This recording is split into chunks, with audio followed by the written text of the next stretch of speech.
Yeah. What's good, y'all? Welcome to another episode of Real Talk, where, as always, if shit's real, we talk about it. Yo, I'm your host for tonight, Pat Scorpio, the New England representative. And as always, I got my man with me. I'm going to let him introduce himself. Hey, what's fly? What's fly? It's Conscious Pilot, the West Coast Avenger, number one contender, preparing for liftoff. Early flight. Let's get it. Ring and radio. We're here. Yes, sir. Conscious Supply, he stays elevating above the clouds, you dig? But yo, I got my other man with me. I'm going to let him introduce himself. Hey, yo, what's good? You already know who this is. Your boy King P, Bodega Box at the building. Ring Get Radio all day. Let's go. I feel like there's somebody that I need to have on the block list, but I can't remember at the top of my head. So I might have to get back to you on that one. I don't know why. It's been a long day. I'm tired. Yeah, no, I hear you. You know what I'm saying? I'm pretty sure someone was definitely in some violation between to this morning and yesterday and on Saturday. So I'm pretty sure somebody was violating hard though. But whoever that is, or you might be just lucky to be you're not banned from the bodega today. And last. Okay. Now I remember. I remember. Word. Motherfucker, like if you are a grown man and you are participating in food fights, you are banned from the bodega. Because first off, who the fuck does food fights as a grown-ass man? Like, we are not fucking 7 years old anymore. Wasting good goddamn food. You're not going to waste the good food at the bodega? Fuck no. So, if you are a grown man participating in food fights, you're out of here. No, absolutely not.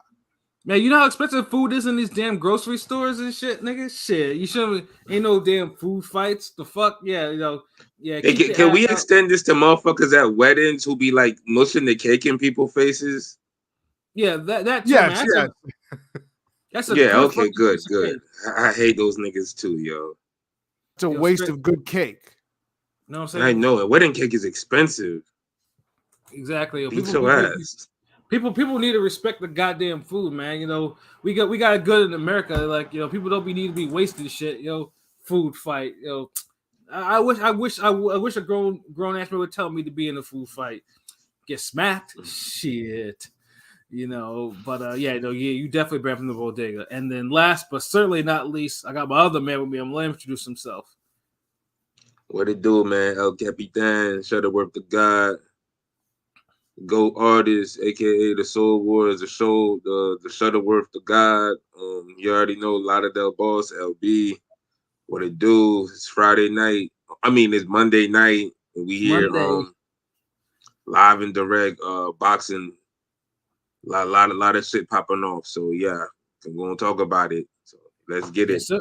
Monday night boxing, ringgameradio.com in the building. Yes, sir. And then also I see you. Salute Blazing Killer. Salute Bethaniel. Thank you for joining us or whatever, man. And Beth, what wishful thinking didn't work out in the end?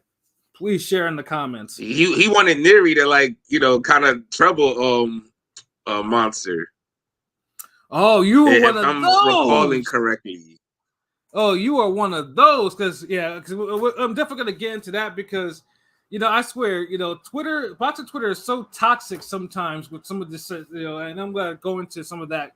But if you're like some of us, who woke up at 4 o'clock in the morning to go catch that ESPN card where Monster, defends his undisputed super bantamweight titles against Nery, it's been a long motherfucking day. You know what I'm saying? I took 2 naps and I still feel like I need to go take another nap. You know what I'm saying? But I'm an old nigga. That's what it happens, yo.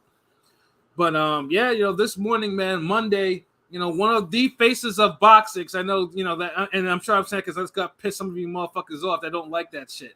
You know what I'm saying? The international face of boxing. International face of boxing. Now, Monster in a way. You know what I'm saying? Like I said, making motherfuckers get up to actually in the morning before they even have breakfast or before they have the coffee and shit. Before they sign in. But usually he fight on a Tuesday. That's what it is, Blazing Killer. The Monday throwing y'all off. Right. Or sometimes it's even Thursdays too, like he did against Donaire in the first fight. You know what I'm saying? He's like a fucking ring game podcast. Like that shit could damn near be any day out the week, really. Like right. I swear, like Monsters fought like every single day. Like I think I've seen him fight on a Sunday before. Yeah, Monster be fighting. Like I said, he's fought on a regular Saturday before because he's fought in America. He's fought on a second Saturday night. You know, like I said, as we mentioned before, the Japanese don't bow down to us anymore. They don't need to. You know, like I said, you know, whenever they decide to want to air something, they're going to air it on whatever day. And because Monster is either one or two, depending on what your beliefs are, the top fighter, you know, one or two in terms of fighters in the sport, we're going to get up and we're going to watch him. You know what I mean? So, yeah, man. And people who ain't used to get up early and watch a Monster fight, I've been noticing there's more tweets about him in the morning. Before, it used to just be a handful of us. Like, yeah, it used to be like the hardcores of the hardcores, bro. Yeah. Now it's like everybody's like, oh, Monster. Like, yeah, oh, anyway, is this like, like now, Yeah, I tell y'all niggas. And of course, I know they must have been upset because they had, oh wait a minute, there's 3 fights before there.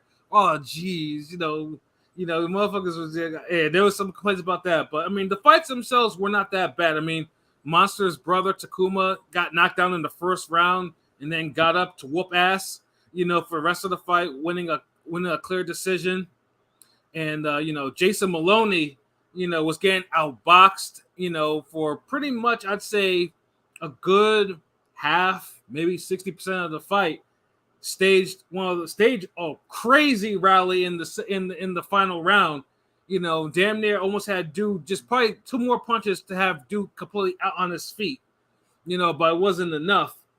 So, you know, so Yoshiki Takai, former kickboxer, you know, becomes, you know, is the new WBO bantamweight champion, and for now, for one of the rare occasions, the bantamweight division is all Japanese champions. So you already know a tournament might just pop off in between all 4. That's 118, right? You talking about 118? Yeah, 118. Yeah, my boy Junto's cleaning that out. No matter, Nakatani is cleaning them out. I guarantee that. Yeah, you know, and you know, she was, like I said, she was entertained, but I know motherfuckers was like, "What time is the Monster fight coming on? What time is the Monster fight coming on?" You know, and it's like, okay, you know, niggas looking forward to destruction, bro. No, well, either or to bitch about something, which was honestly, it was like half and half, you know. But the fight itself, though, at first, I'm thinking to myself because Nery had been talking that shit, you know. Nery talking about that he's not special, he ain't shit, his mama ain't shit, his daddy ain't shit, you know what I'm saying? Japan ain't shit, you know what I'm saying? He was talking that, you know, he was talking that type of shit, you know. And for like the first minute of the fight, Nery was fine, like he was the baddest motherfucker alive, like, you know. Like he was moving forward, had Monster a little tentative, and then whole and almost disaster almost stuck when Nery catches Dude on the inside. When Monster drops his hand briefly on the inside, which is a rare weakness of his. Cleanly dropped Nery blasted him with a left hand that had him like that, spun him around like a dreidel and put him on the canvas. Dog, yo, real talk. You know who he reminded me of when he fell? I'm gonna take you back, bro. If you remember the classic forgotten fade between Steve USS Cunningham and Atomic. Oh, yeah. the way Cunningham kept spinning around when he would fall. Mm-hmm. That's how, like that. He had clipped in a way real good. Just a brief. If his hand would have been here, yeah, instead of here, yeah, it doesn't happen. Like it's, dude. I'm. All it takes is one mistake, one little opening, one slight imperfect block. Yeah, and that could be it. Yeah, and then it wasn't a flash. Like for me, I thought he just tripped over his foot or whatever. But when I saw that, I was like, no, I was like, oh shit, Monster's actually really hurt. That was a clean knockdown. People were calling it a flash knockdown or coping. I'm just saying that wasn't a flash knockdown. That was not a flash knockdown. Like the way that motherfucker hit the canvas, that shit wasn't no flash. Yeah, he was still hurt when he got up. Because if he wasn't, I mean, because dude actually sat down, he did the right thing. He waited until he cleared his head. He waited and he got up. You know, and then he proceeded to kind of move around a little bit, trying to draw Nery into like a trap to try to counter him. You know, but Nery obviously clearly won that round, and you're like, oh shit, this is gonna be different. But the second round, you know, it wasn't different. It wasn't different. Yeah, it wasn't different. You know, Tapales was probably more competitive overall in a fight sense. Yeah. In a round by round sense than Nery was. Nery was like dangerous for like one round. Right. And then Nery still wasn't diversifying his attack, because he was like even when he scored the knockdown, he wasn't giving Monster no different looks. So Monster pretty much once he cleared his head, got his timing down, saw that Nery was overreaching, like dude was lunging and overreaching, and that led to Nery getting knocked down with like a perfect 6-inch, like it was a left hook, and it didn't even have that much torque on it, and he was moving backwards, like that left. Yeah, but remember, Nery jumped into it though, because he was trying to throw that left. So all that momentum, it was like a perfect check hook, bro. Yeah, and Nery went flying to the canvas, like, and that shit was like, oh shit.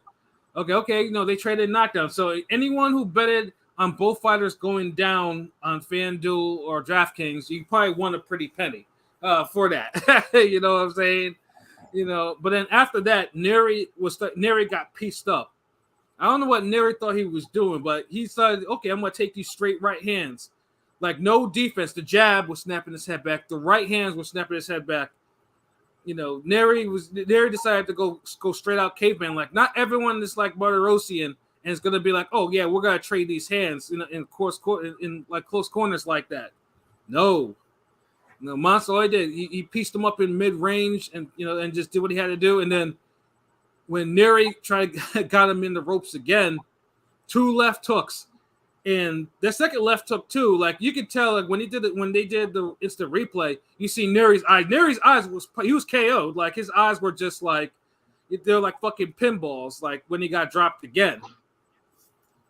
And then that double left hook was nasty. And then he lucky he missed the damn right hand. Mm-hmm. Sure it was though. And then so he was getting I feel like this was like earlier career in a way because he was putting a little Roy Jones in his game. Like by the 3rd round, he was already feeling himself.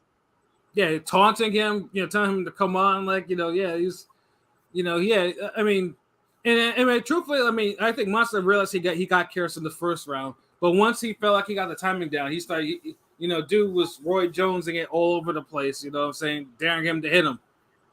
And Nery, God bless him, he tried, but it just kept getting lit up over and over. Yeah, because Nery don't have a defense, bro. Like, he's slower, like you said, he kept getting. Yeah, he was getting spammed with hits. Like, anyway, would just throw the same shit over and over, and he would land. Oh, that right, yeah. Eventually, like the 4th or 5th round, Monster kept throwing that fucking right hand, and I was like, God damn, that it looks so vicious, just nonstop. He kept spamming that right hand, and I was like, oh my God, I felt bad for Nery a little bit because. He just kept hitting him with that it's right. Like that pun line, what he said. Like, hit you with so many lefts, you gonna beg for a right. No, he kept going with the right. I know the left was doing the thing, but like there was one round where he just kept hitting him with the right viciously, and I was like, oh God. Yeah, he spammed the right hand, and Nery ate all that shit. It like it was the thing to do. And that's the thing, sometimes if one punch is working so well, and it's like you kind of want to force the other shit to work well too. So that nigga was probably like, all right, fuck it, like. Mm-hmm. Then Monster was like, why the fuck not? And then the knockout itself was just fucking brutal. Like Nery again touching the ropes. Monster throws. And most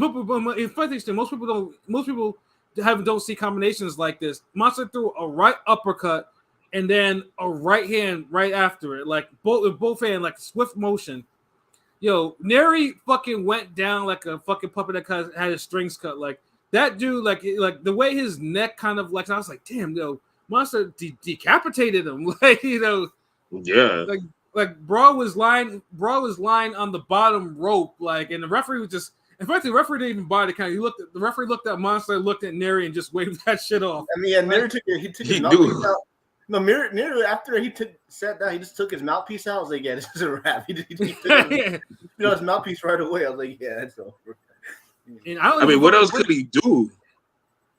Yeah, because if Nery did get up, Nery's gonna go to. It was gonna be a matter of time before he was actually going to go to sleep. You know what I'm saying? And that's the thing is like. No, keep going. I'm sorry. Yeah, you know what I'm saying? Like, I mean, dude is just like, that was just like, funny thing is too is like you don't see a lot of lightweight fighters throw combinations with their same hand like that anymore. Like they're good combination punches, but Monster did something that I don't even see knockouts like that really happen like that. You know, just a swift 2-punch combination with the same hand.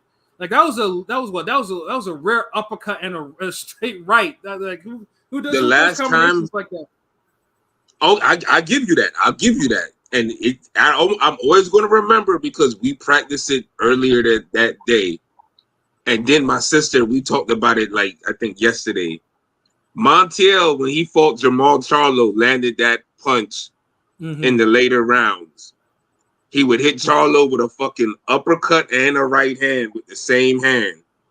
He did do that. And he was knocking Jamal Charlo back. So yeah, that's I can't remember who else landed that lately but Monster. But if there's somebody out there I know for a fact landed, it was him. Great combination. It's just weird that shit because usually the uppercut, if someone throws a combination like that with the same hand, usually the uppercut is like the finisher. Like, you know, it's like, I mean, honestly, you know, Mike Tyson would do it obviously famously, you know, body to the head, you know, straight to, and then uppercut to the head, or a shot to the side, then uppercut to the head, or something like that. But the uppercut was the lead punch. But you could do that when the guy is leaning forward and he's almost done. Right. Like, yeah, I mean, like the uppercut as a lead is like nasty when it's compact. Like Montiel did it was compact right there. Yeah. Charlo was kind of leaning for it too, so it works. I could see it, like, but we practice it, so yeah, like it's more of a if you get out of the way and it's a counter, then bow, like God. But as a KO, that's nasty though. Yeah, like, you know, like damn, that's crazy for like a regular fight, like boom, boom, nigga, like. Yeah, I mean, because Trout landed that on Cotto too, ain't it? Probably did. He didn't throw afterwards. Yeah, he landed a lot of shit on Cotto. In fact, I might need to rewatch that shit because that's one of my favorite fights. Yo. I might need to watch. I didn't watch that fight again. I ain't seen it in years, but I remember Trout dodging a left or dodging a jab or something and landing like a nasty uppercut on Cotto. Like, but like you said, like Trout landed so many different fucking shots. Like, yeah, I mean, Cotto, who can remember? Cotto was humiliated that night. That's one of my favorite fights. I haven't watched that in a minute, so I need to. But let me just go look at these comments real quick. Oh yeah, word. Yeah, Blazing Killer. Is it just me? I thought it would be Tuesday. I mean, like I said, Monster, like he fights on whatever day that he fights, we gonna watch. That's just how it goes, man. Like Monday, Tuesday, Wednesday, Thursday, Friday, Saturday, it don't even matter. We watch it. You know what I mean? So I think this is the first time he's fought on a day where we've had the podcast the same day, or this might be the second time. Because I know it's been a Tuesday and we were like, fuck it, let's wait till Wednesday or some shit. Like it's so much shit happened. Like my bad. Yeah, no, it was. I mean, honestly, it was. I mean, it was scheduled perfect too. You know what I'm saying? Because, like I said, because I already put in for my day off. Because I was like, let me put in for my day off because, I didn't feel like watching that and having to go deal with what I deal with on a daily basis at work. I was like, let me just be great and just let me eat breakfast sandwich afterwards and go to sleep. That was after stand up and watching that brutal domination though.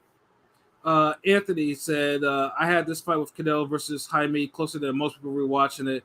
I had it 116-114, but as soon as the fight ended, I had it Canelo winning 117-114. And we will get into that. We will get into the whole in that fight and address your scoring on that. And then Blazing Killer says, I do think Inoue could admire his work and like be more defensively responsible after throwing. He usually is like that. I mean, Monster is not. I mean, he's had careless moments. Like the Donaire fight his careless moment was probably the most careless he's ever been as a pro. You know, but these careless moments are like they happen at like 6% of the total fight. Right. Like I'm gonna say like this. Look, for the puncher, Inoue is like in a way has great defense. He does. But for the puncher, he has very good defense. Yeah. And it's like, you got to remember, like, he's putting himself on the line to hit niggas and knock them out. Like, right. So you're not always gonna pull every punch back correctly. You may not always hit the correct angle on a slip or a roll, or you might just misjudge somebody's footwork stepping at you, and you might have your hands down to punch, and you back out on your feet, and you get. I mean, it happens, but in a way, it's a guy who minimizes it. Like, if you can't really fuck him up in the small 7% chance window you have, right? I mean, you ain't, or you got to at least have the skill to where you could take and ride off some of his punches and then box and land your own like Tapales did. Nery ain't had the skill level for that. Right. He's still a world champion, world-class great fighter, but all he had really was the power. Yeah, because Nery had always relied on just being tough. Like, dude is like, I mean, that was the first time Nery was really knocked out with a headshot. I mean, when Figueroa was hitting him with headshots, but he got him out with a body shot. You know what I'm saying? Like, it was the body shot that actually did it. But Nery's a motherfucker because Nery, gets punched in it, and he thought he could walk through Monster's power. Like everyone else thinks they can walk through Monster's power like that. You know, so he thought he could walk through Brandon Figueroa's power. Yeah. And he was lighting him up at the beginning in them earlier rounds too. Yeah. Yeah, and even say Nery has power for days. Like, Nery's the type of person you can't let Nery touch you like that because Nery will take your head off. Because he got Monster's respect early, and then Monster had to make the adjustments to actually do what he had to do. You know what I'm saying? And even Figueroa, and Figueroa has that swarming style. Even he was rolling under some of them hooks. He had to. So it's like now we know Figueroa's a guy who can take a punch, but even then, you ain't trying to take everything. Right. You know what I'm saying? And then Basic Killer says he's fallen in love with his power, and when he got dropped, he turned back on and made the adjustments. I wouldn't say Monster's fallen in love with his power because, he's only a couple fights away from the Fulton fight. If he really truly was falling in love with his power with Fulton, because he before the knockout, he was boxing Fulton up something serious. That was flawless boxing. Like, he made no mistakes. And this is Fulton whose fundamentals are super solid, and he's a volume puncher to boot. And y'all don't realize when Inoue wants to box, he gets twice as fast and quicker, and the movement is so precise. Nery didn't get the same Inoue that Fulton got. Definitely did not. Fulton got perfect box level. I'm gonna intimidate you with boxing. Right. And he did him the whole school bully routine. Dude was shook off the quick hands and the counters. Right. Yeah, and Fulton is not a fighter that's afraid to scrap. Fulton was willing to go wade in with Brandon Figueroa, even as he got rocked as many times as he did. He would not do that with Monster because Monster was just piecing him up on every fucking level, on the inside, mid-range, outside. It's like fighting Professor X, like a motherfucker just hitting you with blows, psychic blows before you could do anything. Like fighting Inoue is the closest thing for this generation to see is comparing it to fighting Prime Roy Jones Jr. Right. Honestly, because Prime Roy was a nightmare for technical fighters. B-Hop. He was a nightmare for anybody, though. Yeah, he was, but especially, it was because literally, it took Eddie Futch coming up with the game plan of all game plans with Montel Griffin to even disrupt Roy to even lose the rounds that he was losing before the disqualification. You know what I'm saying? And how precise Roy Jones is. When he dropped Montel Griffin in the first fight, he only threw I think 7 punches that round. Right. And one landed it nigga, you know how deadly you are? Mm-hmm. In 3 minutes, you can maneuver to the point where you throw 7 punches and one of them's gonna drop the guy. Like, yeah, that's Inoue shit. Well, Inoue does Roy Jones. You seen him? mm-hmm. Like, no one, like, when you step in the ring with someone on that level where they're doing things, like they're playing chess on such a high level where, like, they're countering your counters of counters. Right. They're anticipating every move. Like, oh my goodness! Like, if you like, Tapala showed you, like, there's guys out there, like, you have to be tough, have skills, power, defense. You got to have everything to really go up against Inoue. Right. You know, and you have to, and like I said, you can't. I mean, again though, like, I mean, Nery did touch upon again on a monster flaw because he drops his hands on the inside. You know, and then too with Donaire too. Donaire was another one. Donaire was punching in between the shots that Monster was throwing, was countering the fuck out of him. That's what Monster had so much trouble with him in the first fight, because even as he was landing on Donaire, Donaire was still able to counter him effectively, which, you know, and stuff like that. Like, you have there's certain pieces with Monsters fighting, like, he does have flaws. Yeah, because if you could land 1 to Inoue's 3, and you could kind of keep doing that for a while amongst your boxing and movement, you have a chance. Right. Because Tapales was doing that too, to a lesser extent. That's why he was able to hang in the fight and be competitive. Whereas a guy like Nery, who he has the power and he's aggressive, but he don't have the defense. Like, exactly. So he's taking a lot of the full blunt of Inoue's attacks, and you can't take, like, his power like that. Like, no. Yeah, you know, and that was the amateur mistake. Nery, I mean, yeah, Nery, just like I said, Nery's a tough guy, and he was too tough for his own good. And you know, you can't take that type of punishment clean.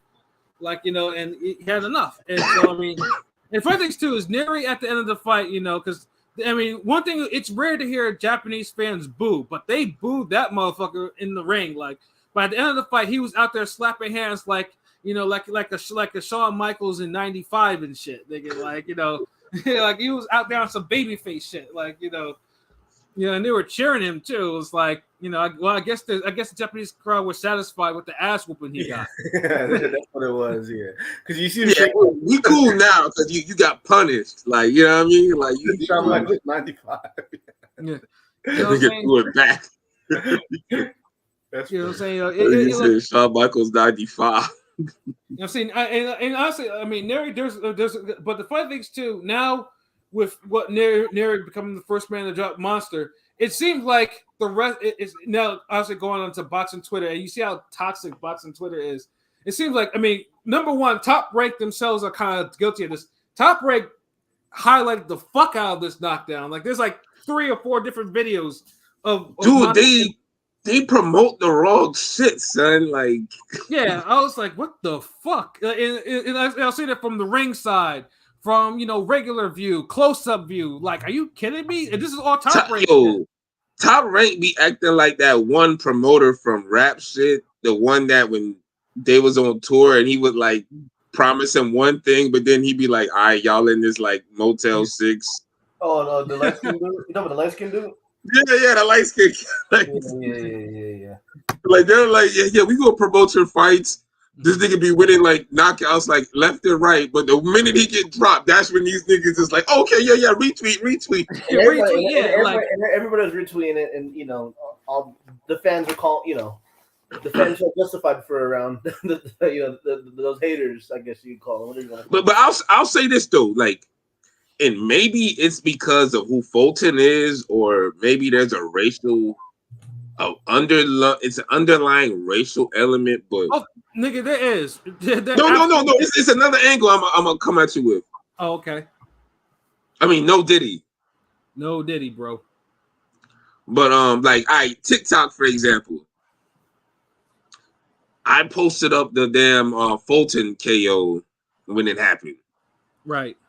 And, you know, that shit went crazy numbers. But absolutely, it went to like it's been slowly creeping up for the last couple of weeks. Like I'll wake up, I'll go to TikTok, 100 likes. I'm like, God damn.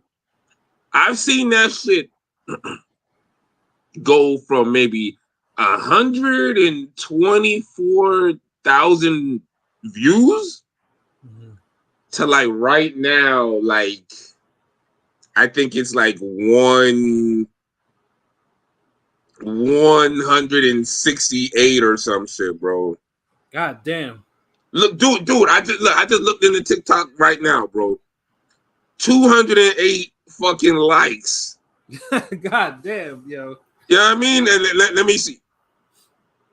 All for these fucking the damn Inouye Fulton, bro. I could literally just scroll like Inouye Fulton. Like I showed like the combination from the Tapales fight. I even put up this shit from today. Word. Yeah, I saw that, yo. None of them get none of them get that same amount of views. None of them. So I don't know what it is. That shit, like, yeah. Hold on, where that shit at? Like, hold on, let me just check the views for you, bro. Yeah, what are you doing now? Dude, it's 174,000 views. God damn. So that went up 6,000 just from earlier today. Like, niggas know who the monster is, bro. Like it's ridiculous, man. Like, but they just want to, like I said, they can keep denying because, like I said, I saw some comments, but let me just read some more comments on here. Yeah, my bad. Yeah, Chris Burrell. Let's see. Well, of course, the Bill Haney character made his comment on there. So I'm going. Hold on, he said Monster's opponents are meh, can't front. No, how so? Nah, see, people are saying that because that's one thing I saw because, like I said, because Jake Donovan posted pretty much, who his future 122 opponents are going to be, and with if he faces those two and beats them, he cleared out the fucking top 5 of 122 and they're champions. Like, but motherfuckers like, well, who are they? Like, who? Like, it's like dog. Like, if you didn't know who they were before Monster came into the division, like, what? Then why downplay them now? Like, yeah. Are you a boxing fan? Are you a hardcore boxing fan? Yeah, that's what I'm saying. You're gonna start getting the Roy Jones similarities. You already get them now with the whole. It's turning into the I just make the opponents look bad. They're good opponents. I just make them look bad. Because trust me, like I said, if we don't think that they're good opponents, we would say so. Like we tell y'all, like, it's like, are y'all gonna fuck with us or not? Like, we told you, Butler. We gave Fulton a chance, but we still kept it real. Gave Tapales, Nery, but we keep it real. Like, y'all, do y'all realize how perfect or almost perfect Inouye is? How dominant he is? Yeah, like sometimes it's like y'all accepted that with Floyd, and y'all accepted that with Roy Jones. Y'all accepted that with Pacquiao. It's bigger when they had their runs. But now y'all gotta accept it with Inouye, yo. No, I'm playing devil's advocate though. I mean, it's a lower weight, and he's not in America, so I get. I'm just saying. I watch his fights, and I think he's almost a damn near perfect fighter. I'm just saying. I see why people are reluctant to crown him. But it's a disingenuous stance, though, because it's like, think about it. Like, I'll give you this. Like, Nery was probably the most dangerous opponent he's fought in a while. Yeah. Just off the power. And this is why I also, shout out to King P with the Twitter poll. I had him put this up earlier. I just, because I know the whole thing is going to be Crawford and Inouye. Most of the people saying Inouye for the most part. I'm seeing on the Twitter poll, right? Because it's the danger element in these opponents. That's what a lot of times people they underestimate. Yeah, you could fight, and I've talked about this before because Canelo does it a lot. You have good opponents, and you have dangerous opponents. Right. A good opponent could give you rounds, be competitive, give you some looks, make you look bad sometimes, might buzz you with a shot. He'll hang in there, be with you. A dangerous opponent is with you in another way. It's you got to take me serious. You can't make a mistake type of opponent. But I might not be that good in other areas. Mm-hmm. But if you fuck up, I'm on your ass, nigga. Right. And a lot of top fighters, elite guys, the pound for pound, they end up fighting the good fighters. Inouye's at a point, and he's at the lower weight, so some of y'all don't recognize it, but he's fighting the dangerous guys and the good fighters. Mm-hmm. And that's one thing I looked at with the names. How many people have Crawford fought at 147 that you could compare to Nery? Why didn't you add Porter? I'm just wondering. Why didn't you add Porter to the list? I'm just wondering why y'all. Because I looked at it like. That's why. No. Because Spence has already beat Porter. He's looked at as better as Porter. And I wanted to include other divisions that he fought at. So I was like, Postal, because you got niggas who say Postal is some great ass win. And then you got Gamboa. But then when you look at it, like, their careers are around the same. Like, Porter's career is slightly better than them two niggas. Of course, the irony of the situation is like the ones that can't see Monster is number one. I think Crawford is number one. Those are the same ones that saying like who is Crawford is beat prior to beating Spence. This is where I say that racial. It's best way to say it's disingenuous, like to really be exactly. It's super, and this is where I see it for people like you. Okay, so like if Monster's not number one, if Crawford's not number one, who is number one? Motherfuckers can't say Spence. They don't want to say Haney because Haney, motherfuckers hate Haney. But that's I'm gonna try to get into Haney shit. And that's a whole other. You really can't say nobody really. If you're not saying Monster's number one or even Crawford, me personally, Monster, because it's like I judge the dangerous element. You could take out, you could put dangerous, you could grab dangerous names from Inouye's resume. You could grab Daenerys, you could grab Nery, you could even I would say McDonald. Like there's an assortment of names. But some guys you just get the good names, man. Mm-hmm. Crawford ain't beating up no goddamn punchers like this. I'm talking about world-class champion punchers, not no. Don't tell me don't sell me Mean Machine as Nery level. Well, yeah, but I mean, Mean Machine. I mean, he can punch. I mean, there's no question. He can punch, but that's like trying to sell me David Tua when we're talking about Joe Frazier. I don't know. I mean, I know that's a big gap, but I'm just saying, like, when it comes down Nery to world class, world level, like Mean Machine world class. Nery's two-time world champ. champion and world class is a gap, nigga. Nery's a two-time champ. I mean, Nery is even Butler was a two-time champ. But the thing is also, Zab Judah when he dropped Floyd it didn't count. When Mean Machine that's bad refereeing, bro. When Kambosos dropped Bud, it didn't count. This one this morning clearly counted. That's all. And I'm just saying it kind of like so you can say what you want, but you go to Box Rec and you go over the history of it, you'll see Monster was dropped. That's all. Yeah, and like I said, this is one of those things where it was kind of harped upon where Monster got dropped. Okay, he's not pound for pound. Like I was like, what kind of argument are we?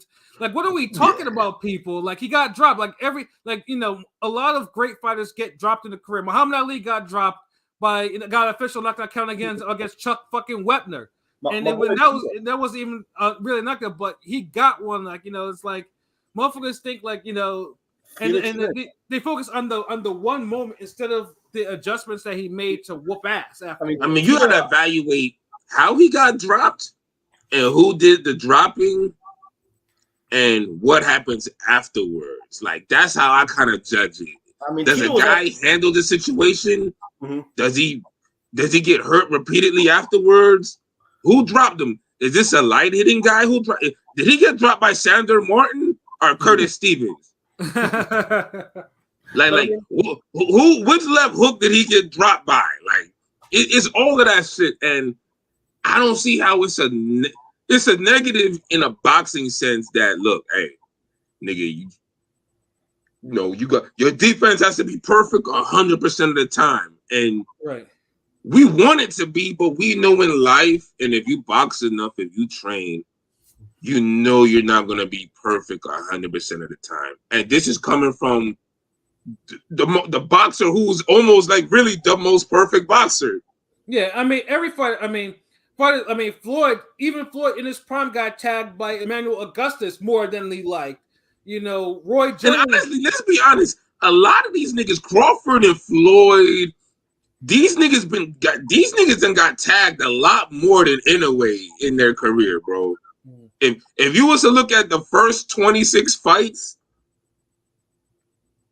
Inoue don't be getting tagged like that. He be knocking niggas the fuck out. But like the motherfuckers say, but a nigga like Victoriano Sosa was tagging Floyd. You know what I'm saying? Like, Roy had moments where he got tagged, like, But we still say their defense is great. So but see, it's different when a nigga tag you and you can beat the shit out of them. Emperor mode, you got your hands down and you up there like, bow, bow. Yeah, like these niggas ain't doing shit. Sugar Ray in the first era or his first comeback fight, was getting tagged, and even then, and it was a bad stoppage, and his opponent was talking shit to Sugar Ray. Shit like that happens to all-time great fighters. Like, you know what I'm saying? Like, like it happens. Like, but motherfuckers think, like, oh no, he's human now. Yeah, he's human. Yeah, humans get knocked down. Like, you know what I'm saying?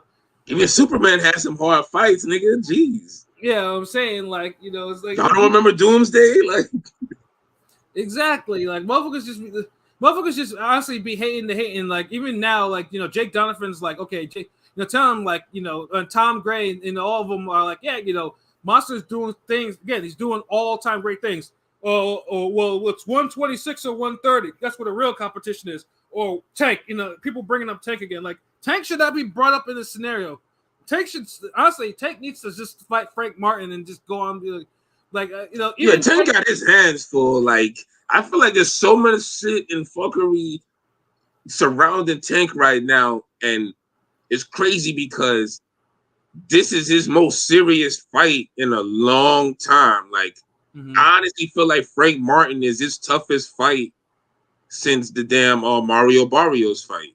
I know Pat hates that fucking name. I'm sorry, bro, but yeah, and I'm gonna go in on him a little from later. A physical stance and a boxing stance, and Frank Martin's a better fighter. But as far as a tough, like when you have a fight on your hands, like this is the first fight I think Tank has had where he has a fight on his hands in a while. That's all I'm saying.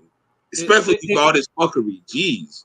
Exactly. I'm like even Tank himself has downplayed a monster fight. And then you have motherfucker like Ariel, motherfucker be talking, well, I think it would be good to have it at Dodger Stadium. Nigga, if you don't shut the fuck up. You know what I'm saying? Like Dodger Stadium, who the fuck wants to hold a boxing event in a fucking baseball stadium, nigga? Like the fuck out of here. Dude, like I don't know, like the zone has the worst habit. Oh no, wait, I'm sorry. Honestly, Ariel. And we didn't even get to that yet. Yeah, I'm sorry, but like, what is it? Was like, all right, this is a broad. This a shotgun blast. Blah. What is it with some of these networks doing the best of collecting the worst personalities to comment on the sport? I don't know, bro. Like Ariel. First of all, I mean, number one, like, if it's pro wrestling, it's MMA, fine, bring him on there. But when it comes to boxing, all his opinions are like either he's a fanboy. I had to watch him on the fucking on the zone feed for the Canelo fight. Like, goddamn, you can't escape this motherfucker. You can't escape. That's what I'm saying. Like, I wasn't even trying to like get in segue to it just yet. I know we about too soon, but dude, he's annoying. And it's like a lot of these people. I mean, dude, can you imagine one network has Manic, that guy, and who's the other guy who be fucking up, annoying? Grisham, yeah. It's like, bro. Like it's not that like the zone, y'all got like three three horrible people. Like ESPN, y'all got some names mixed in. Like, gee, this like y'all niggas is annoying. And then even with this one too, like I mean, like even with this broadcast, I mean, they had Poncher and I think and Nico Ali Walsh, and you know Nico was kind of fucking up a little here and there. Like he's cool though. Like I bet him he's cool, but you know, dude needed to kind of check a couple of his facts a little bit because he was kind of fucking up there. And then Timmy took over for the main event, and Timmy was like, you know, in a way he's great, but he's not an all-time great yet. And then he said, then he said something that contradicted himself, something crazy. Like, you know, it was like, dog, like what are you talking about? That fool is greater than you, like right now. Like he's still fighting. That's what I'm saying. And Bradley's a no doubt Hall of Famer, but Monster has already surpassed the Hall of Fame. Like he's all-time great level. Yeah. Because you know when he loses, like, it's like what more do y'all want this nigga to do? Like y'all want to see him lose. That's really what it is. Yeah, they want him to go up there because they're like, okay, you know, Nery dropped that 122, so we can get heavy fight. And the funny thing is too is they never mentioned the fighters that could probably that not only that it makes sense for him to fight. They never. It's either Tank or Shaki Foster at 130 can give him trouble. Like, okay, I mean, I want to see him fight Brandon Figueroa. Fuck that, but that's just me. Yeah, you know what I'm saying? Like, and at least it'd be a different type of style too. Like Monster hasn't really fought like a pressure swarmer either. Well, no, so it's at this point, that's just like it's like I feel like when you watch Inoue career, you're playing Fight Night with like a creative boxer that you just fucked around and made almost perfect. Mm-hmm. So you just want to just, you know, every night when you play or whatever, you just say fuck it. You go up the rankings and you just kind of want to fight as many different styles as you can just to see how it look when you beat up a nigga being perfect type shit. Right. And we at that point with Inoue. Honestly, I want to see him fight maybe 3 times a year, but yeah. But at least the one thing with Monster though is, you know, like it's like once he's done with an opponent, the next opponent is in the ring. You know, and it's like, hey, we next. So obviously, the next opponent is seemingly it's going to be Sam Goodman. Again, tough guy. You know, like I mean, Sam Goodman made a believer out of me because he beat Reece Salim, and a fight I didn't think he would actually do it. And I'm low-key upset too because he put hands on Reece Salim. He beat him comfortably. Like he didn't. I mean, he like 9-3'd him. 10-2. Yeah, that's the thing. He legit beat him up, and I'm like, God. And recently is a recent disappointment because that nigga was like the truth that one time for that one fight, and then after that, it's just like he wasn't the truth. Like, you know, I don't know. Yeah, he had like a slot, like he was doing good. He had a stretch where he was balling, like he was doing good, but then it seemed like he peaked. Yeah, and he started like descending, like because wasn't he struggling with Baez? Yeah, he struck hard, like, you know. Hard, yeah. That was the night when Mexicans weren't playing the fuck around that night. Yeah, like they were brought into job, and then they were like, okay, yeah, we made. No, job. They said K. Yeah. They said, we ain't get that, amigo. Yeah, you know what I'm saying? They started putting foot in ass. Yeah, that Goodman fight was such a disappointment because I was like, I mean, Goodman, I put respect. Goodman is a good, solid fighter. He is. He's a well-schooled, tough Australian fighter. But, you know, like I said, I mean, them Aussies been kind of like, they've been having their little moments. Yeah. No, but Goodman, the only thing I fault Goodman is Goodman didn't say it with his chest. Like Goodman was just seemed like he was just overwhelmed. Like, you know, and then you know, it's like he was just, you know, like, okay, I'm nigga, there. you ever stood next to Godzilla? you seen Godzilla -1 yet? I have not. No, so I need to though. Bro, it's 10. It's a 10. But like that's how it feel to stand next to the monster, bro. Like, yeah, you'll see in the first 10 minutes of the movie when I'm talking about when niggas stand next to Inoue. You'll know the exact part I'm talking about too when it happens. But that's how shook niggas be. Like everybody tells you to do something and you want to do something, but you can't do it because in a way give you that look, and something in your soul just grows smaller. Yeah, and funny thing too, this is probably the most animated I've ever seen him like talk. Usually, Monster don't be as animated like he usually is. I mean, you see his fist shaking afterwards, but that's just that demon fist shit. But that motherfucker was talking like loud, like he was animated, like he was impressive what he did. You know what I'm saying? Like, you know. I know he was trying to beat out the damn translator, like so like it sound like some anime or some shit. It's like Shorty was like too animated as fuck. Like, yeah, exactly. Like she had to, like, because you know that because dude was spitting though. But yeah, you know, obviously with Goodman and then probably Akhmadaliev, you know, like I said, that will round out like a top 5. Most fighters still even can barely fight one top 5 opponent in their divisions. You know, and we have Monster actually clearing out a division. You know, like I said, like so people got to put more respect on Monster's name, like what he's doing. Like he's not fighting a piss poor division because they subconsciously they putting way too much respect on him. That's why they want him to do crazy shit so he can lose. Yeah, they want him to crash out. Okay, let's go up to 130 or 135, and then you know, and let's see him crash out there. Like, yeah, you motherfuckers got to like, you know, this is greatness you're seeing. Like, you're not seeing that much greatness in boxing today. You're seeing good shit, but you're not seeing a lot of greatness. And that little motherfucker is greatness right now. So motherfuckers need to put some respect on his name. Damn, yo, hold on, King P. I mean, I'm sorry, Pat. King P, nigga. Nah, like I'm looking at the comments. God damn, it's a fucking yo. This Bill Haney nigga, chill, yo. The fuck? Yo, seriously, yo, Bill, this nigga. Yo, EK Long, what it do? This Bill Haney is hating hard. My goodness, talking about going out of your way to hate. Yo, that's what Bill Haney does. You know, And at least this version, like, I don't want me to think like, yo. Yeah. I mean, in that specific sequence, he fell in love with his power, trying to get Nery's respect. I mean, which is why he did that combo in that range instead of holding the phone booth. Yeah, I mean, he got a little antsy because normally, anyway, ain't throwing lead uppercuts unless he got you hurt and it's toward the end of the fight and you're done. He trying to damn set you up for the perfect finish, like Jackie Chan and Who Am I when he fighting 2 niggas at the top of the building.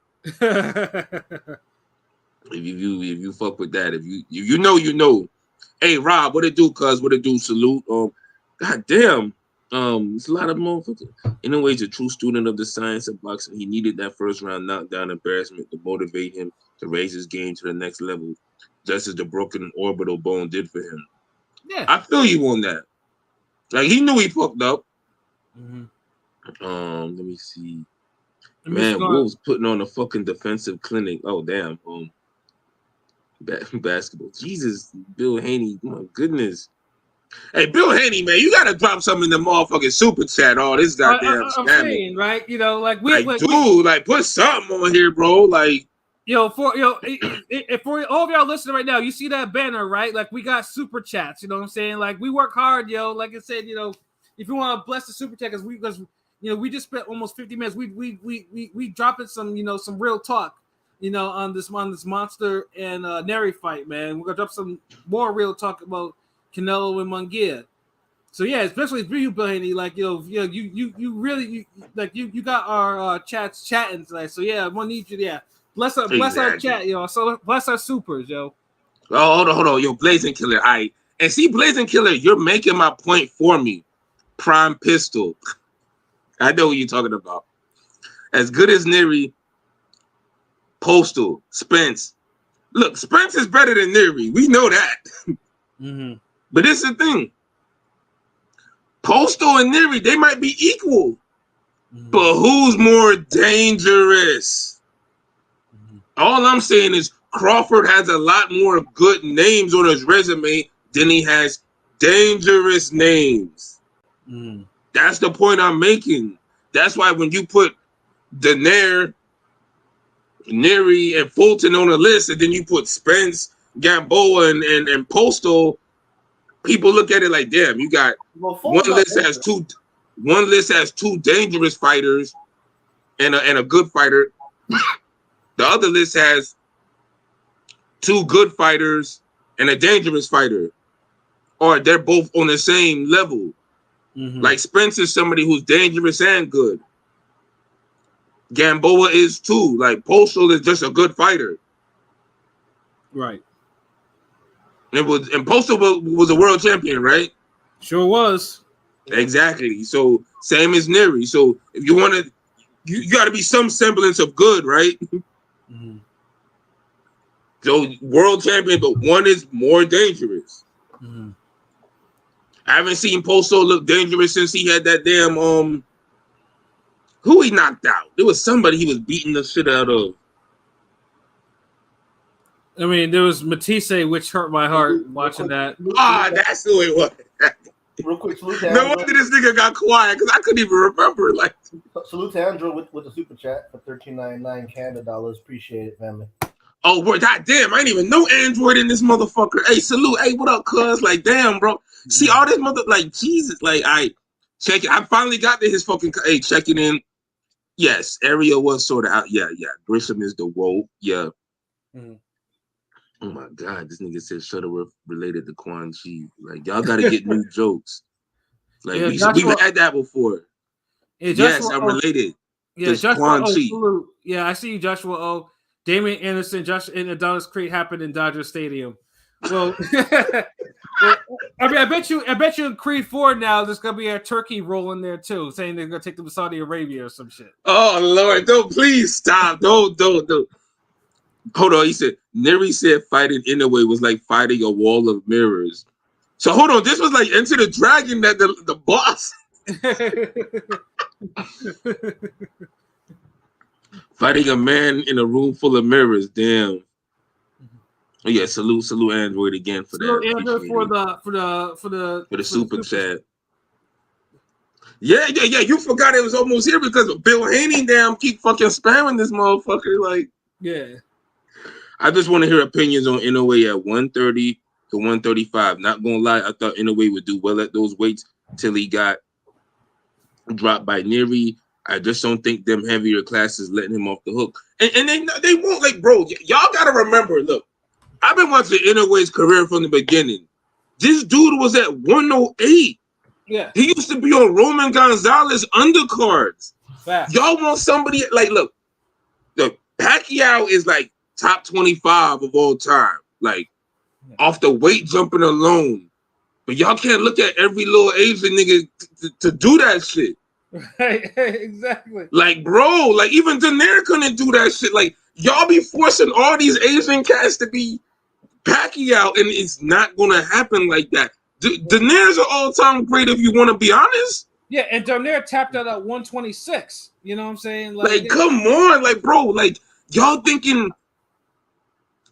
I say in a way 130 max. Yeah. This 135 shit. And some of you niggas with the 140. Like Pacquiao spoiled you motherfuckers. Yeah. Like he really did. Like and Bruce Lee spoiled y'all before that. And y'all didn't appreciate him when he was doing that. Like, you didn't appreciate No, y'all didn't, because y'all got caught up. Y'all got caught up in the damn comparison of the Floyd. And now y'all want to be like, oh, damn, it's pretty great to be damn fighting from poverty and starvation till damn 154. Yeah, I'm saying, like, you finally realize that how much of an achievement it is for a former lineal flyweight champion to pick up a belt at 154. That's a hell of a fucking jump. Like, that probably won't be duplicated anytime soon. That's a special fighter. You're not going to duplicate. You never seen that shit again. You ain't seen that shit again. Dude, even look, R.I.P. that motherfucking Sweet P. Him getting the title at 154 is some crazy shit. Yeah, because he was a small 135. You seen how hard that fight was. That's why when people be saying Lomachenko is some type of all-time great, I'd be like, no, like chill, because all-time greats, they find a way to damn beat the dangerous guys that are supposed to beat them or give them problems. They overcome that. Like y'all don't know. Like y'all are having so many stipulations. Y'all not appreciating Monster right now. y'all gonna really just try to chase this man into an ass whooping. Right. Look, just do it organically, bro. Just be that nigga that just gonna root against Monster every fight. And one day it might happen. Right, you know what I'm saying? And salute Joshua. Oh, I just seen that. My bad. Wait, no, definitely good looking out. Appreciate it. See that. You know what I'm saying? But yeah, it's just like, you know, I mean, at 130, I mean, right now, Monster can, I mean, I'm not saying he can't compete at 130, but he'll probably tap out at 130. But I mean, right now, I mean, to me, like right 130 is his 154 for Sweet Pea, I feel like. Yeah. Like 135 is for Lomachenko. Y'all not making Lomachenko go to 140?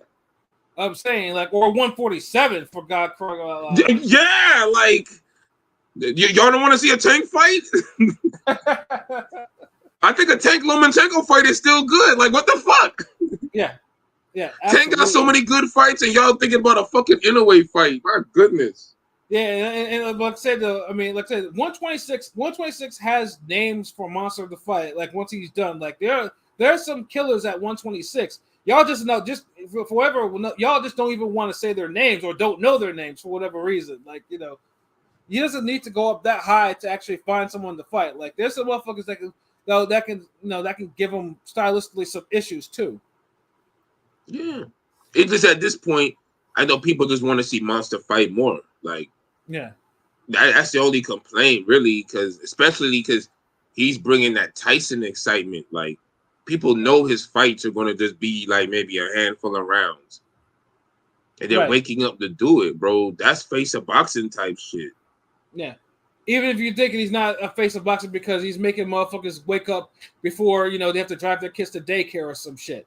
Like, that's, motherfuckers still like he got the computers putin like that. That's straight up facts. Like, you know, you see Twitter right now, it's all Monster shit. And we had a fucking pay-per-view with one Saul Canelo Alvarez. That shit has barely got any mention. Like, that shit came and went, and the crazy part is it was a solid card for the most part. It was, you know what I'm saying? Like, you know, and, you know, the fights were decent. You know, like I said, Stanionis finally, you know, after 2 years, you know, with Maestre, like, in that fight, honestly, I thought that was a knockout. That should have, you know, I thought that Maestre is tougher than I fucking thought. That was Maestre's got pedigree. That's why I was telling you, but obviously he's old, so that kind of kicked in, you know, like. I mean, you know, like after round 6, he got kind of ankle like it was a fire fight. Then it got boring. Like after he gassed out, it was just kind of fucking boring. He ain't gas out, dude. Look, like people don't understand how hard it is to fight guys like Stanionis. Yeah, because to beat a guy like Stanionis, you gotta have either one or two things or both in your favor. You gotta pace it out, shit. That comes from ring generalship, IQ. And all that shit. That's a skill thing too. Mm-hmm. But you either gotta be that explosive, crazy puncher, or you gotta be a volume guy who you know, you could just fucking fitness. Mm-hmm. You could fight. You the type of guy who could throw 800 punches for 12 rounds. Like, you're a Margarito, Paul Williams type of Sam Solomon motherfucker, like a fitness guy. And it'll help you if you got some decent pop on your shots too. But you literally have to have one or the other, or just be a guy who's just an all-around great, high-level, elite boxer. Because the reason why I say this, because Stanionis does so much. He does everything good. Mm-hmm. All his punches are powerful. And I know we just finished talking about Inoue, but just to give you the Stanionis, like my man Android said, Stanionis is pure effective pressure. Right. But he's pressure in a way where everything is done correctly. Mm-hmm. He blocks his shots with his forearms, elbows coming in. He picks off shots. He slips and slides a little bit. But he has that damn fucking jab that's consistent. Right. And he has a temperament where he always wants his get back. So if you're outworking him, he's going to fucking still be there in front of you letting you know he's there, pumping that jab. He'll get a right hand. And even the rounds where Maestre was getting him in the first half, I was like, damn, he's kind of putting it on Stanionis. Stanionis never got overwhelmed or to the point where it's like, yeah, he's getting a hole, like he's digging a hole for himself. Like he was still in the fight. And that's how good Stanionis pressure is, because it makes you have to overwork. And that's what Maestre was doing. And Maestre has good power. He has pop on his shots. Yeah, he does. But you know, if motherfuckers overworking you, the power starts going down if you don't do like Pilot said and start fucking boxing.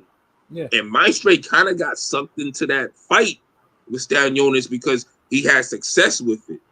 And he was too far gone. And thank you. And that's what kind of happens with Matias too. But Stanionis is an overall better boxer than Matias as well. Like Stanionis does everything Matias does better. But same type of fighter. The only difference is Stanionis just doesn't have Matias's type of power. You know, Matias's power kind of he doesn't, but I don't know. Like I think that power is comparable. Because truthfully, Stanionis, Stanionis doesn't drop. I mean, he hasn't dropped anyone or knocked out anyone in a little bit. That's which is the weird. Well, he ain't fought in like 2 years now. I mean, you know what I'm talking about. You know why? But you know what it is? Stanionis has like that Andrew Galata power. He has that beat the shit out of you power. It ain't that one punch. Yeah, but that's even Matias. Matias is similar. Matias has that club and chop you down power. He's not a one hit. No, I think Matias has more like a little more oomph. Yeah, more oomph. Yeah, because the thing is, because Stanionis has fought both Louis Collazo and Delorme and didn't drop either of them. Yeah. No, but their power is similar. The shit out of them though. But their power is similar, where they're looking to break you down and they'll thud. But but Matias got more thud. You know, Matias hit with that. Maybe you know what it is. It's difference. Okay, this is a difference. Matias is a guy who hits with more force. Force is what puts you down. Stanionis hits with sharpness. Sharpness beats you up. That's why when Stanionis fight people, he got them heavy hands. He hits sharp, compact, flush shots. Niggas be looking like they beat up and shit. And he's naturally a strong guy, so that too. So a strong guy hitting you correctly, turning his shots over, and his jabs are sounding off. Yeah, if I had to choose who I had, if someone said, "Yo, Sutter, if you had to box both them niggas and they're your size, respecting class, whatever the fuck," and I had a choice who to choose, I'd rather box Matias than Stanionis. And like I said, I mean, like that's what it will take us. It will take a certain type of fighter, like either someone that can match him physically or anything. That's why when that whole tournament with Ugas came around, like that's why I was like, because Ugas was supposed to face Stanionis. Like I was like, if Ugas went through that little gauntlet the WBA set up, I would put respect on Ugas's name on that shit. Because there was Stanionis would have beat the shit out of Ugas though. Yeah. So yeah, but Stanionis took the step aside. And Ugas got the fight for Spence, and then that's all she wrote. So Ugas was gonna get a beaten either way, but he was. But Stanionis gonna beat the shit out of Barrios though if they would fight. I'll say that. Yeah, he would. Yeah, speaking of that, well, first of all, but he does everything Barrios does better. But definitely, salute for Stanionis after 2 years, after all the 2 years of fuckery, coming back there and getting the go in and taking my straight 0, which needed to be took anyway because it was about time, But facts. Yeah, but Mario Barrios, now he had the most mid opponent out of the whole shit. Fucking looks the most mid. Fucking trash. Yeah, Barrios. This is where my shit. Why I say Barrios isn't all that. This fight is a good example of that. Like Maidana, I get it. Fabian Maidana. First of all, I hope he's never on TV again. Like on some real shit. Like whatever he was doing in Argentina, he can go back and do that, or live or work for his brother, or whatever the fuck he needs to be doing. Like listen, both both Matisse and Maidana have a trash brother, and this is the trash brother for the Maidana. Damn. Well, Walter never gave me no boring ass fight though. That's also true. Yeah, Walter just got Walter at least threw fucking hands. Yeah, he just Walter got beat the fuck up every time. Yeah, he just got beat Hey, look, the fuck nigga. up. I'd rather you throw hands and get beat the fuck up than try to disguise your power and your skills into not trying to throw hands and slowly beat my eyes up watching you. Yeah, because the fun thing is too is like Barrios, although dropped Maidana in the fight like that, and after that it just seemed like he didn't know what to do with Maidana. Maidana wasn't fighting, but every time Maidana landed, he gave him trademarks. Like Barrios' eye was swollen shut. Yeah. Dude, Maidana hit harder than fucking Barrios realized or wanted to like he hit too hard for him to really work his game plan. My bad, pilot. Yeah, and the funny thing too is like if Maidana had actually kept the jab in that eye, he probably could have forced a stoppage because that eye was shut and swollen.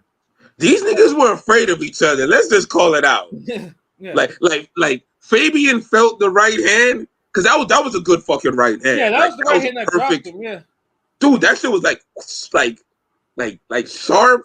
He hit it. Yeah, and so Fabian was like, "Fuck, that shit hurt." Yeah.